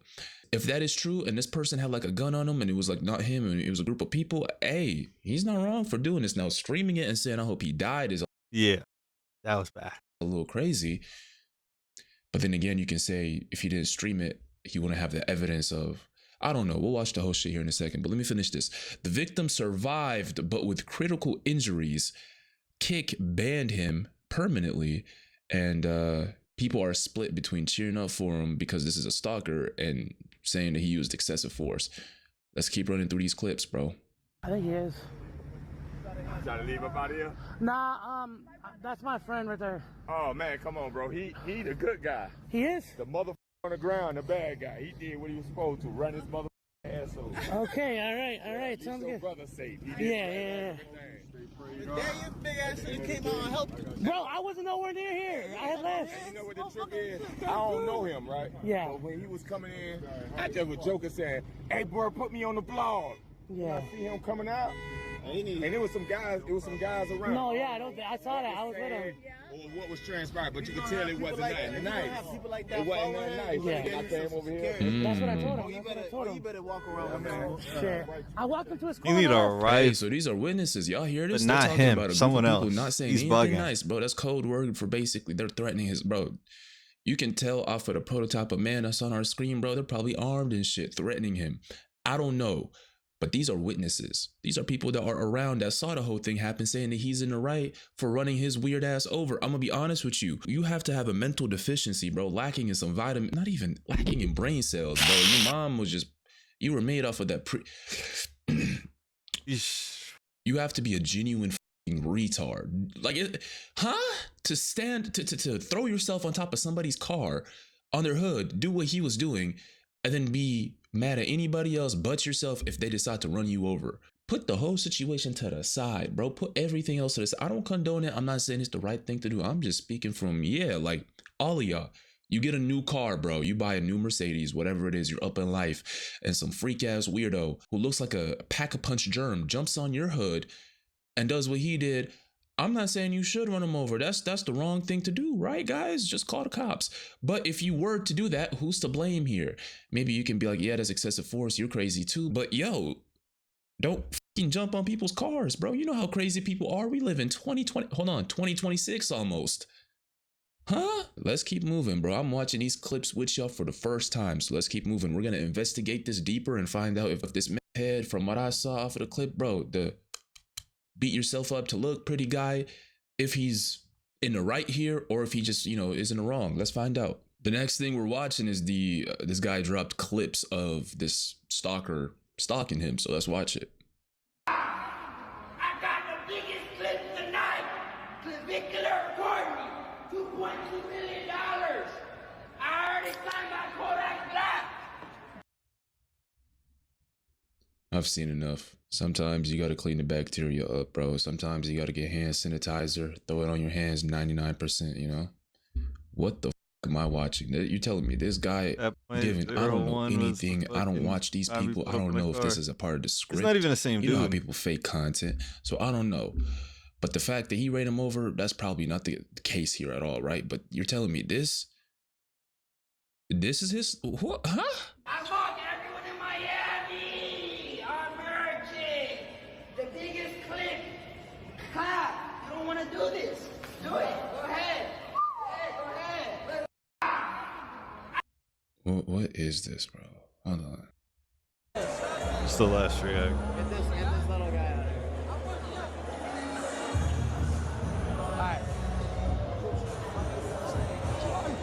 Oh, that's the same dude.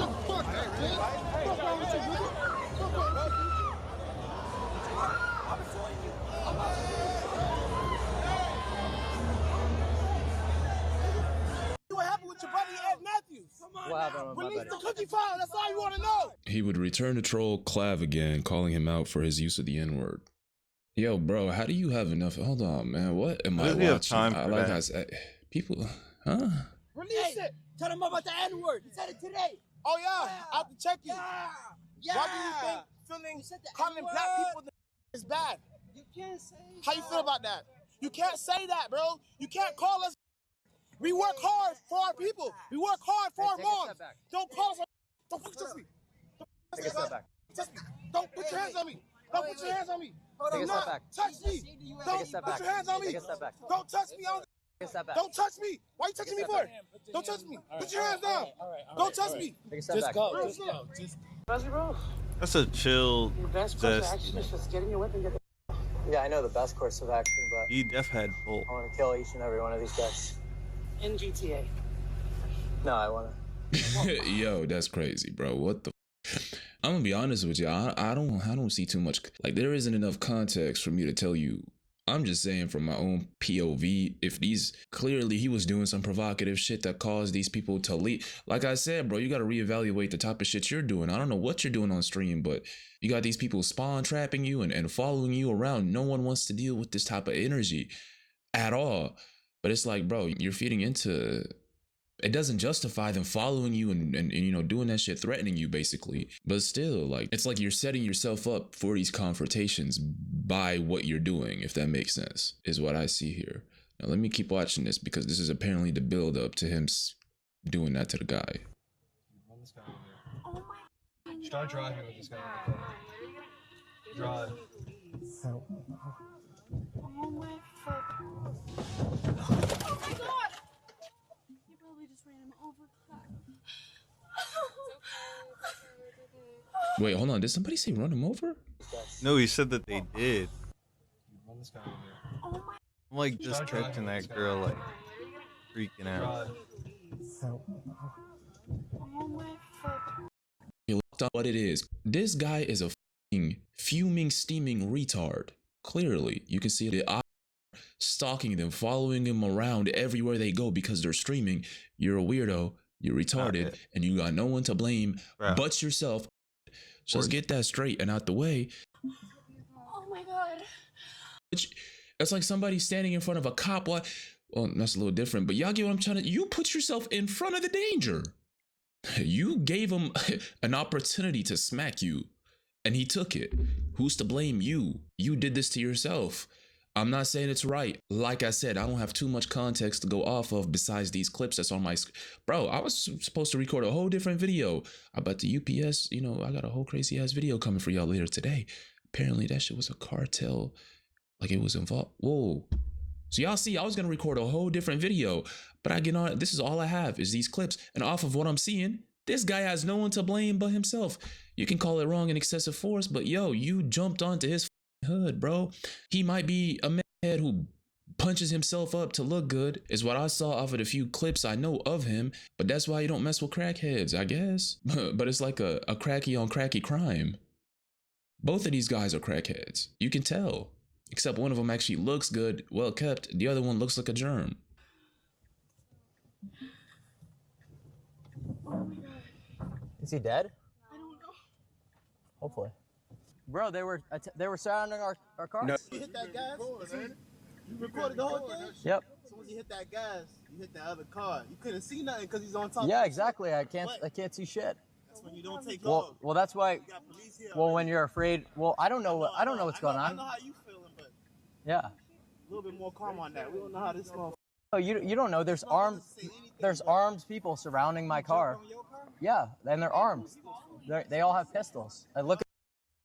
That changes the context. If that's true, that changes the context completely. And that is, I'm gonna be honest with y'all, that's self-defense, bro. Let's be real here. You can take him out the whole equation and put somebody else, given somebody else probably wouldn't be on the internet doing shit to, I don't know, but put him to the side, bro.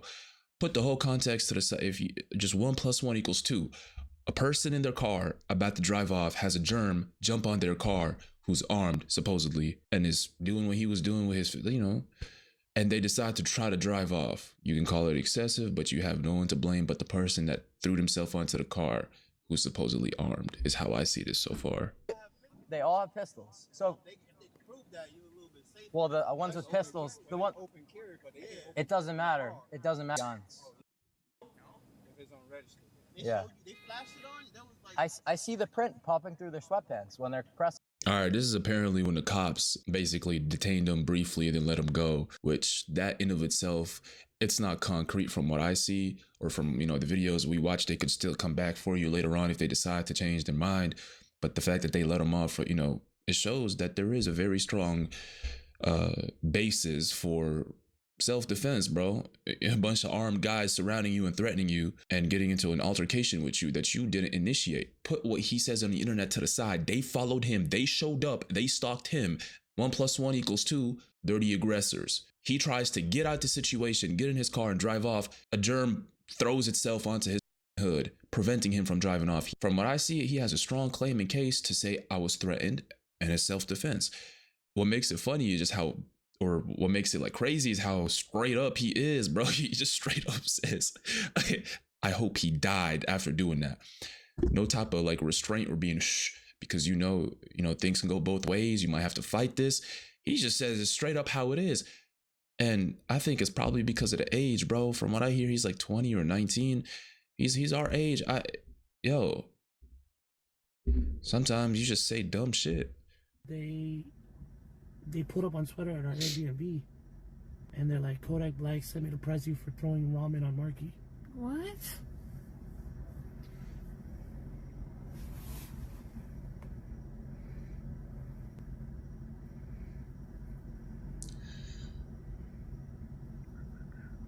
That's so weird.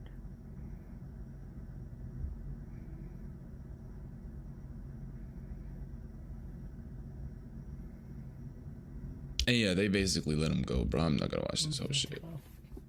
Shit. Are they telling him? I don't see why.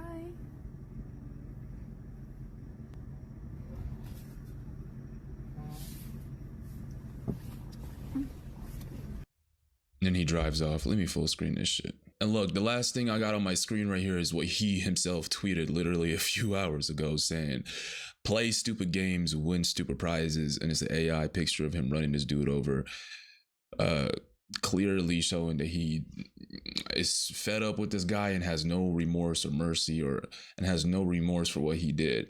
I want y'all to get in the comments and let me know what y'all think about this. Yeah, bro, first thing I see when I open my shit up today is this. So I wanted to go on here and speak to y'all about it. Look, to end the video off on, I'm gonna be completely honest. Off of what I saw, the guy that threw himself onto the car, if he is armed, even if he's not, bro, the fact that he showed up with his boys threatening and being aggressive and trying to pick a fight or an altercation with this guy, and the guy decides to retaliate because he gave him an opportunity to do so. Yo, you got no one to blame but yourself, bro. He did it because you gave him the chance to. You don't want to put yourself in these positions in the first place, bro. Straight up. That's when you got to sit back and be like, damn, bro, I really have bacteria following me along, stalking me, and do. I got to reevaluate what I'm doing too to try to stop this shit from happening. But yeah, I wanted to get on here and show y'all this and watch it with y'all. Let me know what you think and stay on the lookout. Y'all are getting 2 videos from me today, and the video later on is even crazier than this one. So stay on the lookout. Show love, run the likes up. Like I said, there's like a hype thing now in the videos. Make sure y'all run. I don't know if it's useful, but I'm saying just show love, especially if you made it to this point. Hop onto the Patreon if y'all haven't already. Patreon squad, y'all are getting an exclusive too before the year is over with. So stay on the lookout. We're up, bro. We're active. And yeah, I'll see y'all in the next one, man. I'm out.